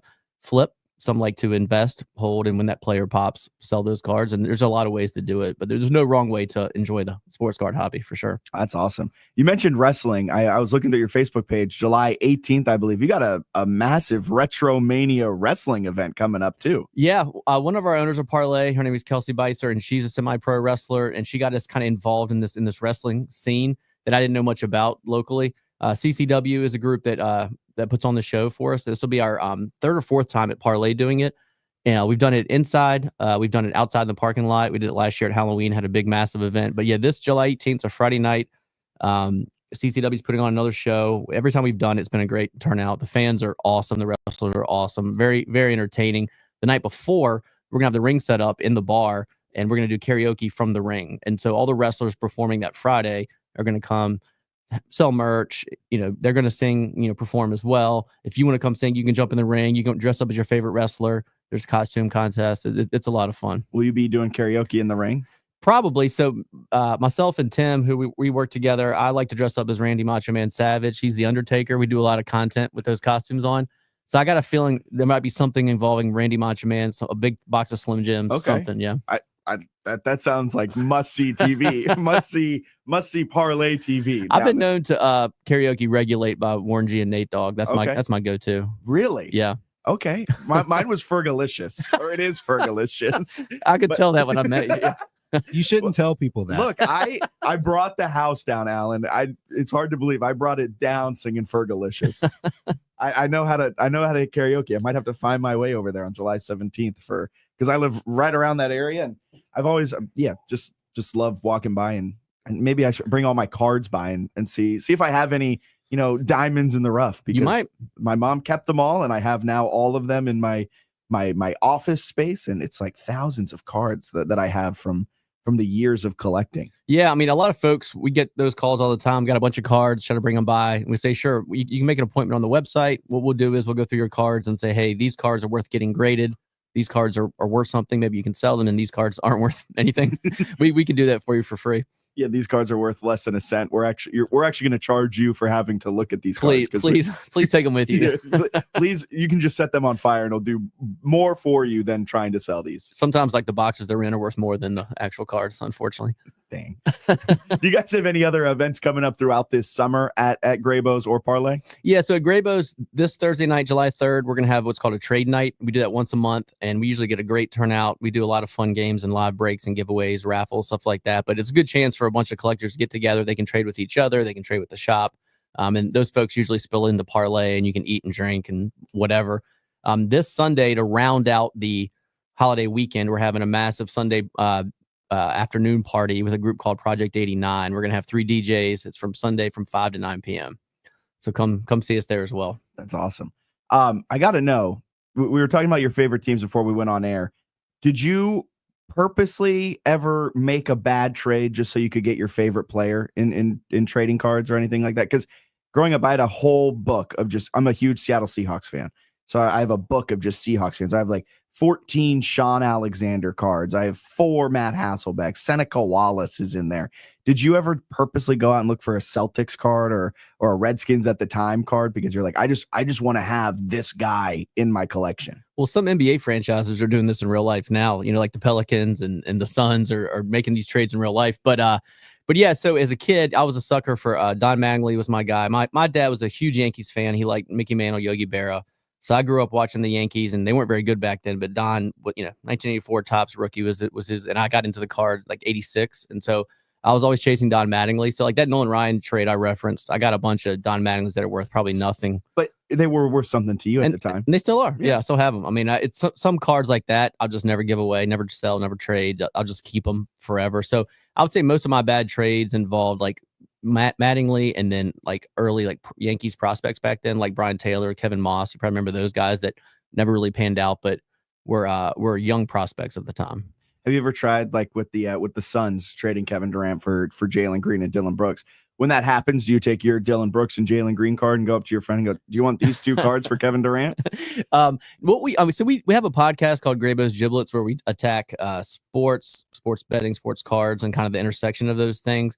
And so whenever big events happen, the NFL draft, NBA draft, trades, our first thought is like, what does this mean for the card market? And so Gray and I usually do that podcast together. And we're going to do one on the NBA draft later today about since the draft and really since the lottery, because once the lottery hits, you kind of know who's going to get Cooper Flagg, who's going to get Dylan Harper. But then the draft provides some surprises and changes to rosters. And then there's been a bunch of trades in the last 10 days. I mean, a massive amount of trades. And so that affects the future market of look at the Rockets now, for example, our big mover, look at the Magic. And so we'll immediately go to, okay, on those teams, who are the younger prospects, the rookies that we may want to invest in now, because even if they don't win the title, because I probably think the Thunder are going to repeat with the same roster, but if a team makes it deeper than you expect them to, usually like the younger prospects, the rookies, the young guys on that team, their cards move in value. And so we're certainly going to look at those teams now. Really, I'm looking at who to invest in the Rockets, maybe the Magic, and then maybe there's some sleepers down there as well. If you look at the futures market, you can look at teams that are 20, 30, 40 to 1, and they don't have to win at all. If they win a playoff series or 2, those guys might pop a little bit. So like in this last year, Tyrese Halliburton going on the crazy buzzer beater after buzzer beater, making to the NBA finals. Did you see an impact on his card market? Yeah, well, I would say the biggest mover this year was Shea by far. I invested in Shea and Halliburton both about a year ago. Did better on my Shea card than the Halliburton card. We bought a massive Halliburton. The market, so the market moves with how the player does and the team does, but also you have the greater economy force coming down. So a lot of the bigger cards have moved down in value in the last, I would say, 3 years since like the COVID pop, the COVID boom, where the economy soared and card prices soared. Like all kind of alternate asset values soared. Crypto, sneakers, cards, everything kind of popped, and crypto is doing better now, but the other things have come down a little bit. So we actually did not do well on the Halliburton card, still have it. We were at Fanatics Fest in New York the day of Game 7, and this kid was making me an offer on this card. And obviously, I didn't know he was going to tear his Achilles that night. I should have sold it, but I didn't. So I still have. I'm going to have to hold the Halliburton for a couple of years because he's going to have a whole year off. So it's going to take a couple of years for that card to recover. So not a sleeper, but Cooper Flagg with the Dallas Mavericks. So say he goes on and the Mavericks somehow find their way into the NBA Finals. He's probably already a very sought after, high quality, high priced card now. Would that send it even more into the stratosphere? Possibly. So Cooper Flagg's interesting because 2 years ago, Topps got the licensing rights to put college logos on cards, and that's a new thing. It's only 2 years old. So 3 years ago, you could have a college player card, but we wouldn't say Duke on the jersey. It would just be a blank jersey. But Cooper's Bowman U cards are very popular, tons of autographs in that product. And so Cooper Flagg prices are already really high. Obviously, he doesn't have a pro card yet. That's going to come soon. Topps has got the license for the NBA from Panini, but that happens October 1. So October 1 and beyond, you'll see a flood of NBA products hit the market, and that'll be the first time you get Cooper Flagg and Dylan Harper and these guys autographed, licensed on a pro card. So back to your question, I don't know. Like, he has a ton of potential. Everybody loves him. So his prices are going to start off really high, so it's going to be hard to invest in him. You'll see in the hobby, the true GOATs, like the Mahomes and those guys, their cards kind of seem to go up forever. Brady goes up forever. A lot of guys pop when they're young, and if they don't become the GOAT or the ascending to the GOAT, then they start to trickle down. So to invest in Cooper Flagg, I would say it's probably a good idea because I think it's going to be great, but he's starting at a high number already. Yeah.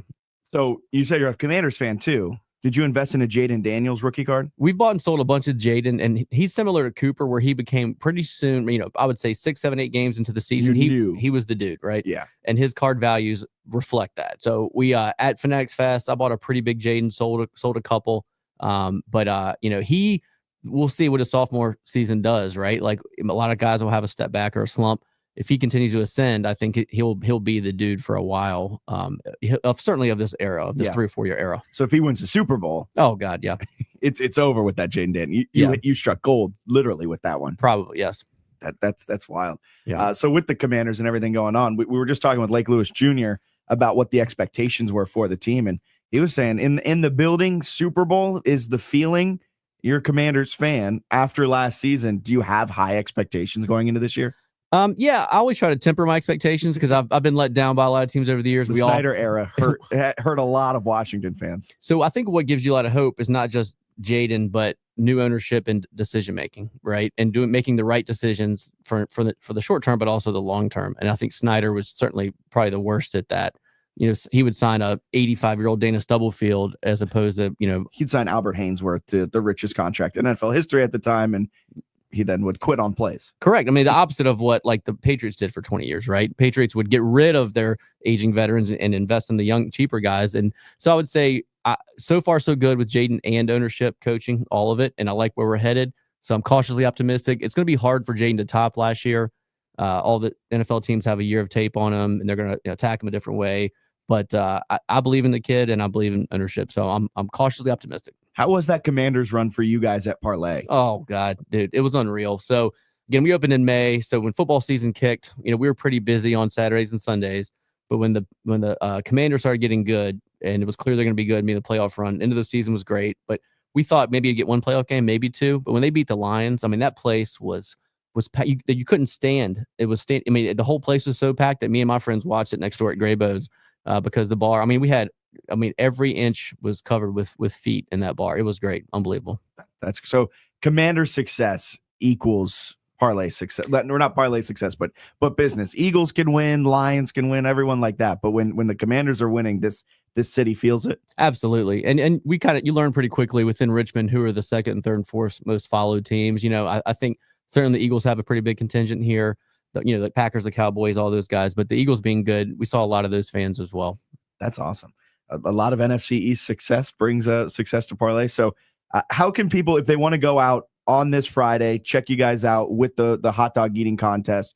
Is it free to attend? Just roll up and watch? Absolutely. Free to attend. Last year we had maybe call it 150 people. We're probably expecting a few more than that this year, but free to show up 12 to 3.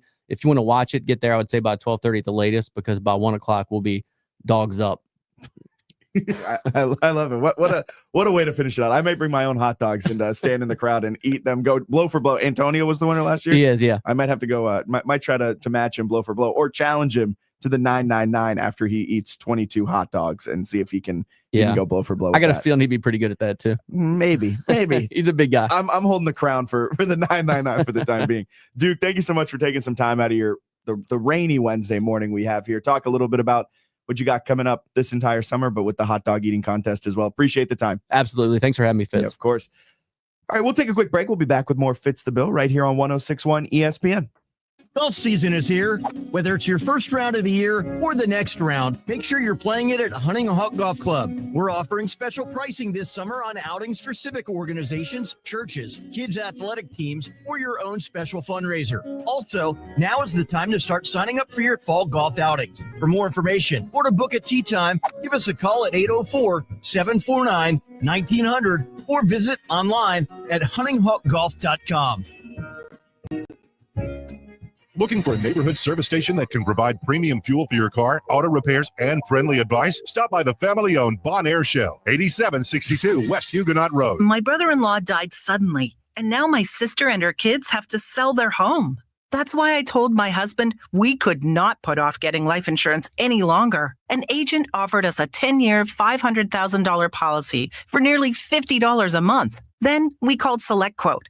SelectQuote found us identical coverage for only $19 a month, a savings of $369 a year. Whether you need a $500,000 policy or a $5 million policy, SelectQuote could save you more than 50% on term life insurance. For your free quote, call SelectQuote at 1-800-743-8080. That's 1-800-743-8080. Or go to SelectQuote.com. 1-800-743-8080. That's 1-800-743-8080. SelectQuote. We shop. You save. Full details on example policies at selectquote.com/commercials. Looking for the perfect golf course? Check out RVA's best kept secret, Queenfield Golf Club, just a few minutes past Mechanicsville. Reserve your tee time today at queenfieldgolf.com. Adam Schefter here for Vivid Seats, your ultimate destination for all your sports and concert needs this summer. With a game-changing rewards program and an unbeatable selection of tickets, they make it easy for every fan to watch their favorite teams and players in action. Catch every home run and thrilling comeback in person from your favorite seat. Plus, every ticket is backed by a 100% buyer guarantee, giving you peace of mind with every purchase. Visit vividseats.com or download the app today. Vivid Seats, the official ticketing partner of ESPN. Level up your summer projects. When you bundle renters and auto with Progressive, you can save while protecting your most valuable possessions, like your really expensive limited edition sneakers and your new suit for your cousin's wedding. Except you never actually bought the suit because you can't stop buying sneakers. So you show up to the wedding looking like you're going grocery shopping. But hey, at least your sneakers will look good in the pictures, until you're cropped out of every last one of them. So go ahead and get Progressive, so you can save while protecting the things that matter to you. Progressive Casualty Insurance Company and affiliates and other insurers. Not available in all states or situations. Staples presents That Was Easy. So I was taking my side hustle full-time. Bold move, my friend. And I needed to find everything in one stop. Like finding Bigfoot riding a unicorn. Yeah, so I hit the Staples Easy button. Staples had everything for a new office and print services for signs and brochures. Plus, Cindy, the Staples associate, helped me find the best tech for me. Wait, no drama? No, Staples made it easy. For the products, services, and experts your business needs. Staples. That was easy. In-store, online, and on the app. Adam Schefter here for Vivid Seats, your ultimate destination for all your sports and concert needs this summer. With a game-changing rewards program and an unbeatable selection of tickets, they make it easy for every fan to watch their favorite teams and players in action. Catch every home run and thrilling comeback in person from your favorite seat. Plus, every ticket is backed by a 100% buyer guarantee, giving you peace of mind with every purchase. Visit vividseats.com or download the app today. Vivid Seats, the official ticketing partner of ESPN. Level up your summer projects with 4th of July savings on top brand cordless power tools from the Home Depot. Whether you're working on a fence, a planter box, or a new workbench, get the power and runtime you need with the Ryobi One Plus 18-volt 2 toolkit from the Home Depot for only $99 plus $139. Get 4th of July savings on the cordless power you need to make summer projects easier than ever. Right now at the Home Depot. Border to Border with Matt Josephs on 106.1 ESPN. Your daily 3 to 4 p.m. pit stop for unfiltered sports takes, statewide debate, and no-holds-barred analysis. Richmond's game, Matt's lane. Don't miss it. Regulators. We regulate any stealing of his property. We're damn good, too. But you can't be any G. Do you think this is part of the karaoke, too? I was going to ask, do you think he does the intro? And since he's a Macho Man fan, he has to do it in Macho Man's voice. With all the Slim Jims. Incredible. That is incredible. This is a great karaoke song. I mean, it's got to be a hit, man. Like, I don't think anybody doesn't like the song. No. It's like Fergalicious. It's an elite. The Fergalicious thing, I would rather never revisit that again, actually. If we could just not bring that back I'm just saying, I might be there July 17th in the ring doing my Fergalicious dance. I think if you're over 200 pounds, you cannot dance and sing Fergalicious. All right. Well, that's a little rude. I'll start working on my summer bod now so I can sing Fergalicious. Yeah, man. I'll get on some Ozempic. I'll cut weight real quick. Give me all the GLP-1s. Oh man, that's just, you sometimes you learn a little too much about your host. Hey, that's what happens when you talk 2 hours a day, 5 days a week. That's true. So we were talking with Duke from Graybo and Parlay about kind of the stock market, you could say, of trading cards, and a player that, if you're Paul Feinbaum, you're getting all in on right now. Like, you are sending. You're cashing out your 401k and you're putting all that money into this player. This dude is so high on Arch Manning. This is what Paul Feinbaum said yesterday on Get Up about Arch Manning, who, mind you, has not been the starter for Texas for more than 3 weeks straight. He's going into his redshirt sophomore season, and he has not been a week one starter yet. And this is what Paul Feinbaum has to say about the other Manning. Paul Feinbaum, what are your expectations for Arch? The absolute roof. I think there's a reasonably good chance that Arch Manning will be sitting on the front row in New York at the Heisman ceremony. That's assuming that his team does what it's supposed to do and compete for not only the SEC, but for the national championship. And I really believe they will. I think Steve Sarkisian, who's one of the most amazing play callers I've ever seen, made a critical mistake late in the year. He was way too loyal to Quinn Ewers, who was banged up and was really ineffective. Had Arch Manning been instituted in the second half of that game, like Nick Saban did a couple of years ago with Tagovailoa, I think there's a reasonably good chance that Texas would have beaten Ohio State and won the national championship. They're very capable of doing it again this year. I believe also that Arch Manning is the best college football quarterback we have seen since Tim Tebow entered the scene in 2006. All right, the praise is getting a little ridiculous. The best college quarterback that we have seen since Tim Tebow entered in 2006. Paul, Mr. Feinbaum, I respect you. I like what you're doing. I am familiar with what you're doing. I do question of whether or not he would be saying this if Texas was still in the Big 12, because we all know Paul Feinbaum is the biggest SEC fan in the entire world. Worth noting, if you watch that clip on Twitter, it's quite funny because Get Up overlays everything that Paul Feinbaum is saying with Arch Manning's performance against Ohio State. So a strip sack, some interceptions thrown in there, and just an overall poor performance. But Paul Feinbaum really said, quote, Arch Manning is the best college football quarterback we have seen since Tim Tebow entered the scene in 2006, end quote. I understand he graded well according to PFF this past season. In limited reps, he graded out as the best passer in that Texas offense. But we're going into this now 2025 season with a level of hype around Arch Manning that I have quite literally never seen before. The dude has not been a week one starter since his senior year of high school in 2022. Now, the red shirting of him his freshman year in 2023, that was expected. That was planned. Give him some time to kind of learn the college football season. And look, the Mannings are a patient family. Peyton decided to not go to the NFL draft after his junior season. He went on to play his senior year, and then we all know what happened with Peyton after his time at Tennessee. Eli Manning wasn't a starter at Ole Miss for his first 3 years, ended up sticking around there for 5 years. So they're a patient family. They're not just going to jump ship. So it makes sense.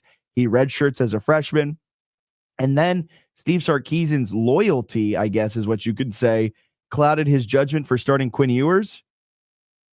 But at the same time, college coaches are judged on wins and losses. So if Steve Sarkisian truly thought that Arch Manning gave him the best opportunity to win football games more so than Quinn Ewers, he would have been starting last year. And so he wasn't able to beat out Quinn last year. And I think Arch is going to be good, but it's just the hype and the praise and the expectations around Arch Manning are getting outlandish for a Texas team that has not lived up to expectations in what feels like 2 decades. Yeah. My guy, Paul, he's a company man. You know, when you text me about the subject this morning, Greg Sankey texted Paul Feinbaum yesterday and said, hey, let's get the headlines real quick. I need you to hype up the SEC, mainly this new team, Texas, that we've got to put in the forefront because they got a Manning with the quarterback. Yeah, we got a name on backing it. But no, it's ridiculous. You're right. I think all college football fans would agree with that sentiment. Like, yo, if he was better, he'd be starting, right? The agreement, my understanding, the agreement was Arch would sit his first year as a red shirt, but that it was his for the taking in his second year. And I think they anticipated Quinn would leave early, but he came back. And I don't understand why or how Arch was not the starting quarterback last year, unless it was as simple as Quinn was just better. Because I don't buy the loyalty argument. There's no loyalty at that point, man. Like the loyalty argument would make more sense if Quinn had never went to Ohio State and if Quinn was like Sark's guy, like he originally got him. Yes, that would make sense. It doesn't make sense here. Even if Texas was the OG, your Sarkisian is judged on wins and losses. He's not judged on how loyal were you to a quarterback. Yeah, like when he's going for his contract extension, he's not going, all right, so I let Quinn stick around for an extra year. I was very loyal to our left tackle who allowed 5 sacks in one game. I was extremely loyal to our linebacker who could not tackle in the running game. No, he's judged. He's going to go into his next contract thing and be like, I have a 75% win percentage. I've created this many NFL draft picks, blah, blah. That's what you say. And so that's what he's going to base all of his decisions off of, which tells me Arch Manning was not going to give him the best opportunity to win games last year. In the tier of coaching that Sarkisian is in, I'll be honest with you, and it's blunt, but it needs to be said. Loyalty talk is for losers. You're not a top 4 program. You're not competing for a national championship talking loyalty. They don't look at Nick Saban. They don't care about that, honestly. He benched Jalen Hurts because he was not giving him the best chance to win. Yeah. And that's in the middle why, of the championship game. And that's why Nick Saban is one of the greatest coaches of all time. Which is still crazy. Nick's done a couple things that defies coaching logic, but it works because it's Nick freaking Saban. It's worked for him. Like that onside kick against Clemson. I still can't believe that he did that and it worked. But yeah, Sark's not doing that, man. We'll see how well he plays this year. That stat line that they put up against Georgia cracks me up every time. It was the Georgia game and the Ohio State game where they brought him in for a change of pace to be a spark. He blew up. Yeah, it just didn't seem like it was clicking. He was good in his starts, but when his starts were against like nobody. Yeah, I mean they were against Southwestern Panhandle, Oklahoma State. Yeah, pretty much. But I mean, I'm not saying Arch isn't going to be the number 1 prospect going into next year's NFL draft, but I'm saying the praise is outlandish around him. He did not earn the starting job last year. He's essentially handed the starting job this year. He had to have taken big steps forward. He does offer a lot of versatility. He's mobile. He's quick in the pocket. He has a good arm. He has all of the tools to be a very good college football quarterback. His last name is Manning. His last name's Manning, which gives him the tools to be a very good NFL quarterback. The most God-given thing you can get in football. Like Arch has the tools and everything around him to be good and be the number 1 quarterback taken in the 2026 draft if he decides to leave. But I mean, the praise around him saying he's the best college football quarterback we have seen since Tim Tebow in 2006. That's insane. I mean, Tua was darn good. Cam Newton won the dang Heisman. Cam Newton is honestly one of the I hate Joe that it has to be Burrow. like that, but he's probably the most underrated if you think about what he did. And what has Auburn been since he left? And I'm not trying to throw shots at Auburn, but no, but he willed the national championship by himself to a team that have they even made it back? They've won 1 national championship in Cam. They even made it. The last time I remember them being marquee was what Jason Campbell was the quarterback, and that was pre-Cam. That was pre-Cam, yeah. And then it was Cam, and then I don't remember anything after that. I don't think they had. So like they got Bo Nix. Even though his body of work was in Oregon. The radio didn't break there, folks. Alan just said something crazy talking about Bo Nix. That's Bo Nix. That's what they can hang their hat on. I mean, but just Joe Burrow was a really good college quarterback. And we're saying that Arch is the best since Tim Tebow. Yeah, Burrow was incredible. Tim Tebow, arguably the greatest college football, maybe not arguably, the greatest college football quarterback we have ever seen. And Paul Feinbaum, before Arch has ever been a week 1 starter in college football, is saying that he is on the same level as Tim Tebow. Just insane stuff from my guy, Paul Feinbaum. I get it. But Arch may not even be the number 1 QB in next year's draft. You got Fernando Mendoza, who's a dark horse from Indiana. I don't have a lot of hope in Drew Aller, but I'm not gonna lie, you love Mendoza. I love Mendoza. I don't know if I see it, but we'll see. Hey, I got a lot of hope in my guy Kurt Cignetti and Mike Shanahan. Yeah. But I mean, Drew Aller has tools. He's still got a lot to work on this year, but he took a big step from 2023 to 2024. Maybe he takes another big step from 24 to 25. I really like Lenore Sellers out of South Carolina. If Cade Klubnik can work on his arm talent, the dude has the physical tools in terms of mobility in the pocket to be a potential. Like, there are a lot of names floating around in this next year's quarterback draft where Arch isn't the foregone conclusion, and Paul Feinbaum is out here saying he's the next Tim Tebow. Wild stuff from my Mr. SEC. Since we're on the subject, I've been looking forward to having this conversation. Keep an eye on my guy from Arizona State, Sam Levitt. I think he's got the tools to be an exciting playmaker. I don't know if he'll compete with the Manning legacy, But he had a lot of moments last year that showed he could be a very versatile playmaker, and he was efficient.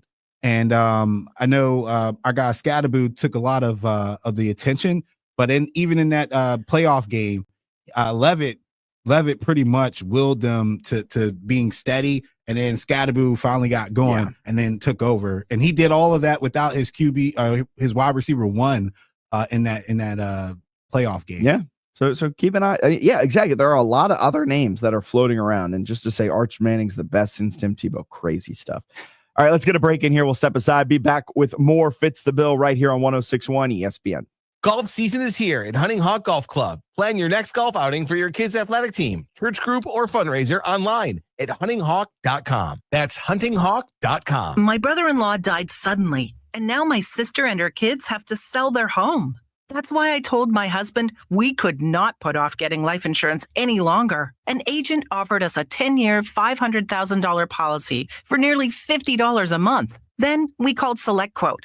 SelectQuote found us identical coverage for only $19 a month, a savings of $369 a year. Whether you need a $500,000 policy or a $5 million policy, SelectQuote could save you more than 50% on term life insurance. For your free quote, call SelectQuote at 1-800-743-8080. That's 1-800-743-8080. Or go to SelectQuote.com. 1-800-743-8080. That's 1-800-743-8080. SelectQuote. We shop.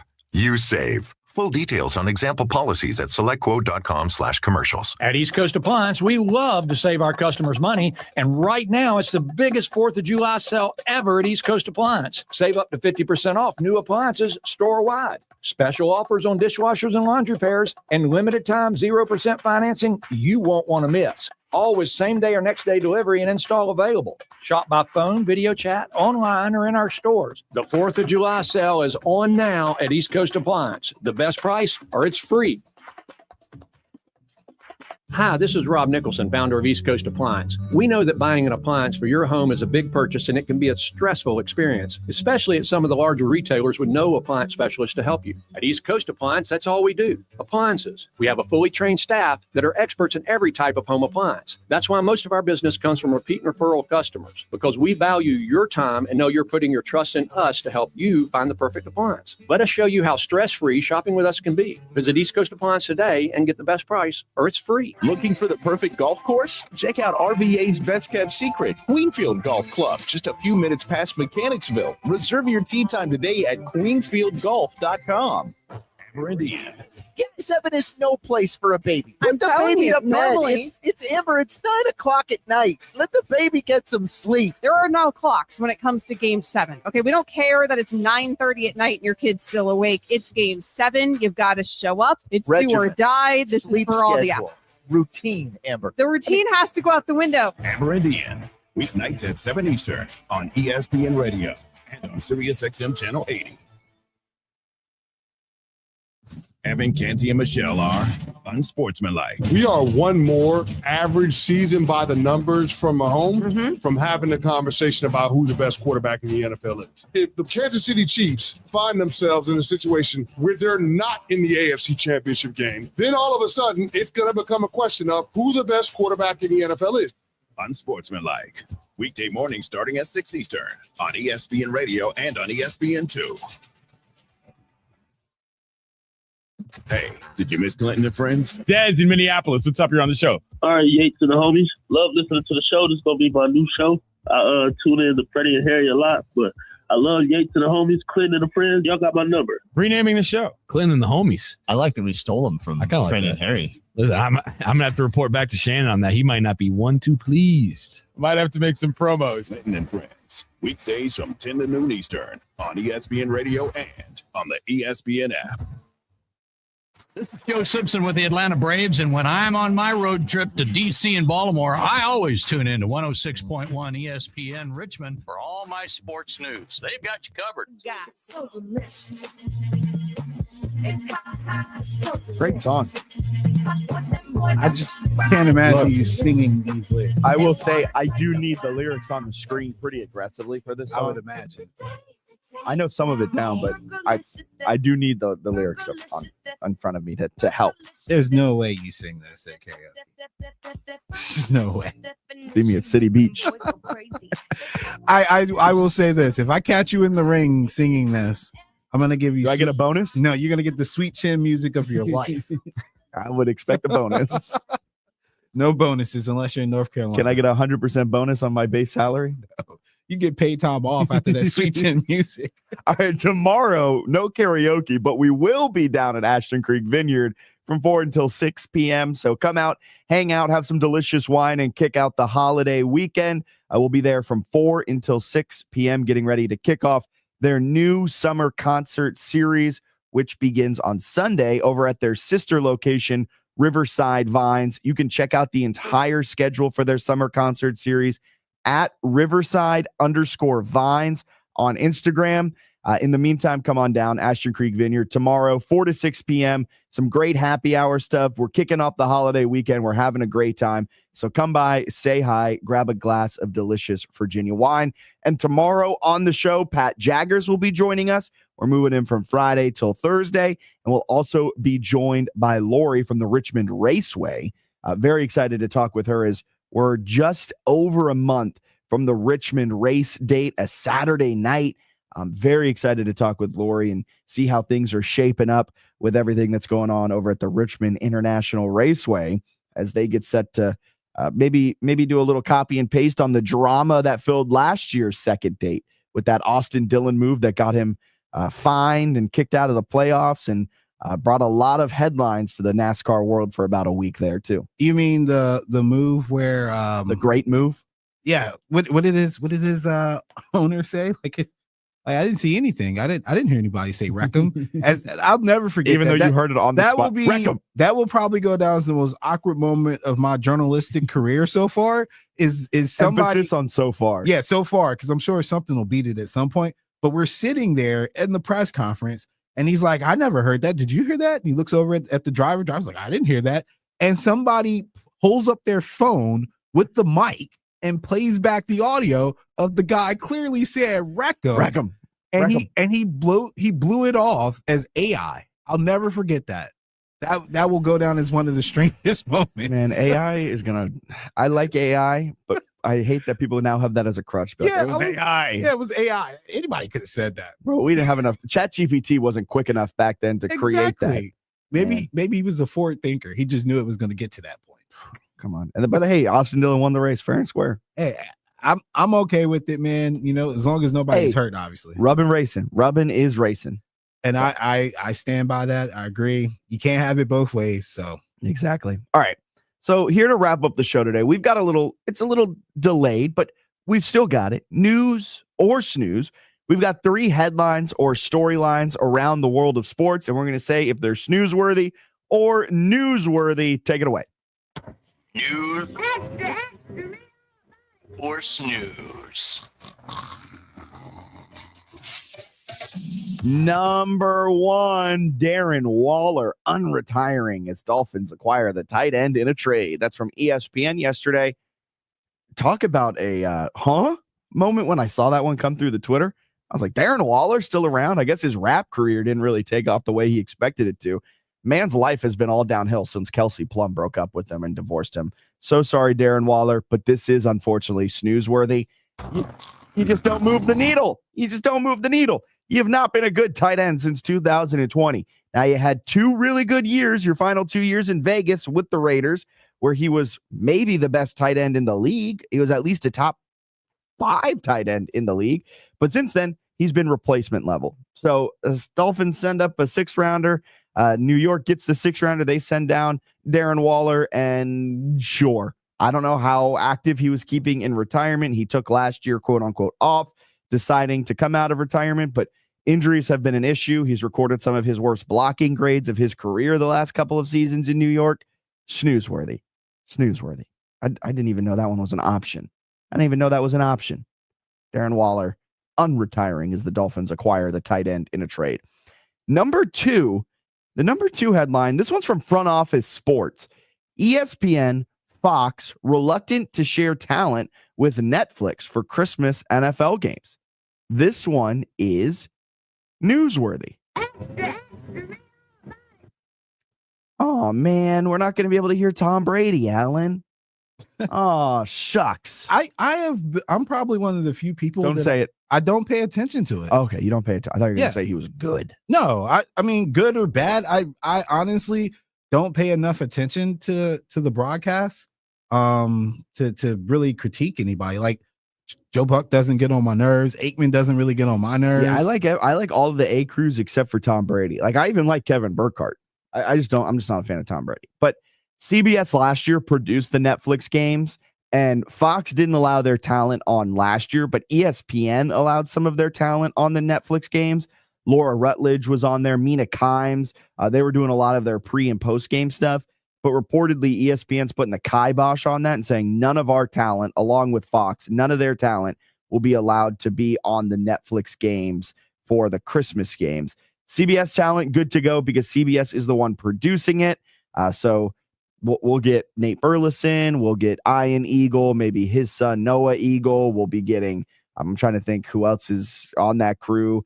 But we'll be getting probably the CBS crew, which is fine in my opinion. The interesting subplot to all of this that makes it even more newsworthy is that there is wide speculation that the NFL is going to opt out of its current media deal when they get that opportunity in 2029. And if they do, the expectation, right, it's not really if, when they do opt out of that, the expectation is that Netflix will then battle hard for a consistent piece of the pie rather than an occasional holiday game. They'll want to be part of the Sunday rotation, maybe pick up the Monday night games, maybe pick up the Sunday night games, something along those lines. So it's kind of a little catfight behind the scenes. ESPN and Fox don't want to help Netflix look better. So they're not sharing their talent with Netflix. Now, they're not required to share their talent with Netflix, but that's a big reason why experts behind the scenes believe that ESPN and Fox are deciding not to share their talent with Netflix for the Christmas NFL games this year. I don't blame them for that, Tim. I don't blame them at all. If I'm CBS, I would look at Netflix and be like, good luck producing it yourself. Good luck producing it yourself, because CBS is the one that's kind of been behind it all. They were doing it last year. They'll do it again this year. So it'll probably be all CBS talent this year. Bill Cowher, J.J. Watt, everyone like that. And our third and final headline that we'll quickly hit, then go out to the phone lines. Indiana Fever's Sophie Cunningham criticizes WNBA expansion plan. That's from ESPN. It is newsworthy. Just to update, we've got Toronto and Portland coming to the WNBA next season. Detroit, Cleveland, and Philly all by 2030. Cunningham said, quote, "You want to listen to your players too. Where do they want to play? Where are they going to get excited to play and draw fans? I think Miami would have been great. Nashville's an amazing city. Kansas City, amazing opportunity." Not so sure about that one, Sophie. Quote, "I'm not sure what the thought process is, but at the end of the day, you want to make sure you're not expanding our league too fast. I think that's also another thing. It's kind of a hard decision-making situation, but man, I don't know how excited people are going to be to go to Detroit or Cleveland." Some shots fired at those two northern cities. All right, let's go up to the phone lines on line one. It's Reggie. Good morning, Reggie. How you doing? Hey, gentlemen, real quick, I know you're up against the wall. We spoke about how you monitor how games are being played on TV and other devices. Now, with this new deal with Netflix, it seems like a lot of people are going to get a price hike because everybody don't have Netflix. I know I don't. And then that means you have to download that app. And with TVs and the invention now, everything's going to be a download app. And I mean, how's this thing going to work? Because a lot of people won't be able to see it. Yeah, they did it last year where I believe if you had Netflix, you could log into any of your Netflix accounts on whatever TV and you could watch it. And it was a pretty big success last year. Unfortunately, if you want to watch this Netflix Christmas game, you're going to have to buy Netflix. And the streamers are getting involved, and the streamers have the money. Then the NFL is going to let them air the games. Amazon's been doing it successfully the last couple of years. But it is kind of going that route, right? Where so many of these games are on streaming platforms. The MLS is on Apple TV, a streaming platform. The NBA is on Peacock, a streaming platform. College basketball is on Peacock, ESPN Plus, all of these streaming platforms. I think it's just the way things are going, unfortunately. That tells me right there that they only want a certain segment to watch it, and then they're going to push you to either the bars or the hotels or other avenues in order to watch these programs. So I guess it'll be a ripple effect. They just want the What you guys money. think about that? They just want the money. Yeah. They're whoever's going to give them the most amount of money, that's the route they're going to go. I mean, that unfortunately, that's the business side of it. Yeah, and real quick, when it comes to the stadium, only the town of Washington, aka the Wizards, it just amazed me again how you can have a plan, hopefully have a Super Bowl, hopefully have another event, and now City Council of DC wants to say we're going to slow walk this. Are these guys working with Richmond City Council? This sounds like Richmond City Council up in DC, man. I mean, where are the visionaries at? I mean, how ignorant is this that you got a team, people are excited, ownership wants to put more money in than any other team invested. I mean, I remember when Lake Man Cook wanted to build his own stadium and former Governor Wilder had it in Virginia. And they said, no, we can't do it because there's too much traffic. You see the traffic in that area now? I mean, come on, man. Give me a break. It's insane what the DC Council is doing. I mean, what, $2.7 billion from private investments from Josh Harris and the Washington Commanders. I think the city of DC would have to give up $1.1 billion, which is still a lot of money. But if you really look at the hard numbers of what the economy would bring in by bringing a new RFK stadium in, it would pay for itself within the first 5 years, because within the first 5 years, you would host the Women's World Cup. Apparently, they want to host the Rugby World Cup. They're going to want to host, they'll get a Super Bowl. All likelihood is they'll get a Super Bowl. And those three events, with just the money that would come into the local economy, would essentially pay for itself in taxes. And it would be a wash. And then from there, you would just be making money off of this stadium. That would be 2/3 of it would be paid for by private investment. I don't know what the DC Council is doing. They're 13 days away from the deadline that the Commanders gave them, giving them exclusivity to get this deal across the finish line. If they don't hit that, the Commanders are free to talk with Virginia, with Maryland, with other jurisdictions. So that's something to monitor. Going in DC's favor, of course, is Josh Harris is a massive Commanders fan. So he probably wants this to work out and is willing to sacrifice some things in order to get this to work out. But DC Council is really testing it right now. Appreciate it. Thank you, Reggie. Have a great rest of your Wednesday and have a happy 4th. There goes Reggie. It is funny how the DC Council is doing it all. Taking some, just last week, just maybe 2 weeks ago, that they pulled it out and they made it its own act so they could have public hearings on it, which is fair. You want to have public hearings. You want to make sure the public is down with it. But granted, we're in Richmond, but from everyone I have talked to, fans, not fans, everyone like that, everyone is in favor of this. It seems like the only 7 people that aren't in favor of this happen to be the 7 votes needed to make it pass with the DC Council. Just an absolute cluster going on up there. They may lose their opportunity. And we had a texter in last week say that the Commanders own the land that the current FedEx/Northwest Stadium is built on. So push comes to shove, they may just tear that down and build a new stadium over there. Go play in, I don't know, some other stadium for a year and then go back to a newly revamped stadium in Maryland. That Landover would love to keep them. And DC is over here dragging their feet on it all. Crazy stuff. Yeah, I mean, I don't know what the issue is. And like I said, it's going to require some politicking behind the scenes. We'll see how it plays out.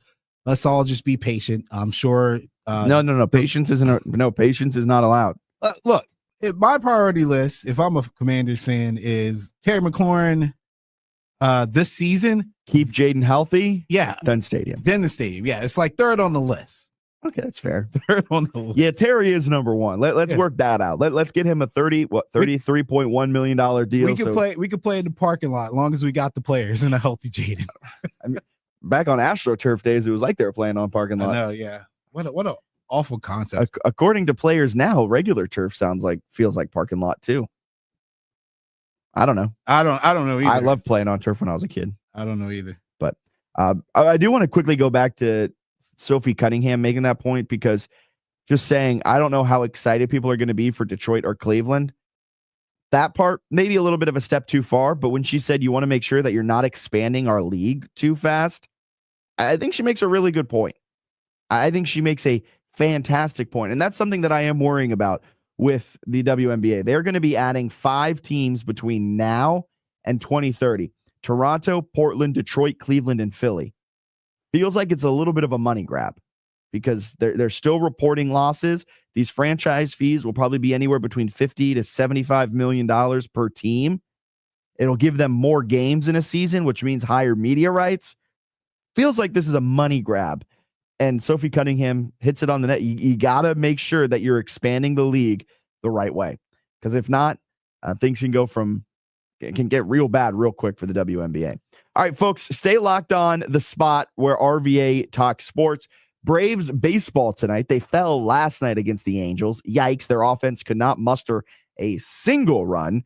They'll look to get their offense back in action tonight, 7:15, first pitch down in Atlanta. Between now and then, RVA's best sports talk. Coming up next, Clinton and friends from 10 until noon. Then Joe and Q take you through the afternoon from 12 until 3. Then you get Freddie and Harry. They'll be with you for an hour from 3 until 4. Back live and local from the capital of the Commonwealth. That's right. Matt Josephs will be with you from 4 until 6 with Border to Border as he takes over that 2-hour spot, filling in for Bob, who is out for the rest of the week. As a reminder, no show on Friday. We are out celebrating the 4th of July. Go watch the hot dog eating contest at Graybo's and Parlay. See if they can break into the 20s. That is Friday at noon at Graybo's and Parlay Sports Bar and Lounge. For now, that's going to do it for Fitz the Bill. We'll be back same time, same place tomorrow. You do not want to miss it. Talk to you then. We're home to the Atlanta Braves, live on W291CL Lakeside Richmond and WURB HD2 Richmond. Every swing, every win. Stay locked on 106.1 ESPN.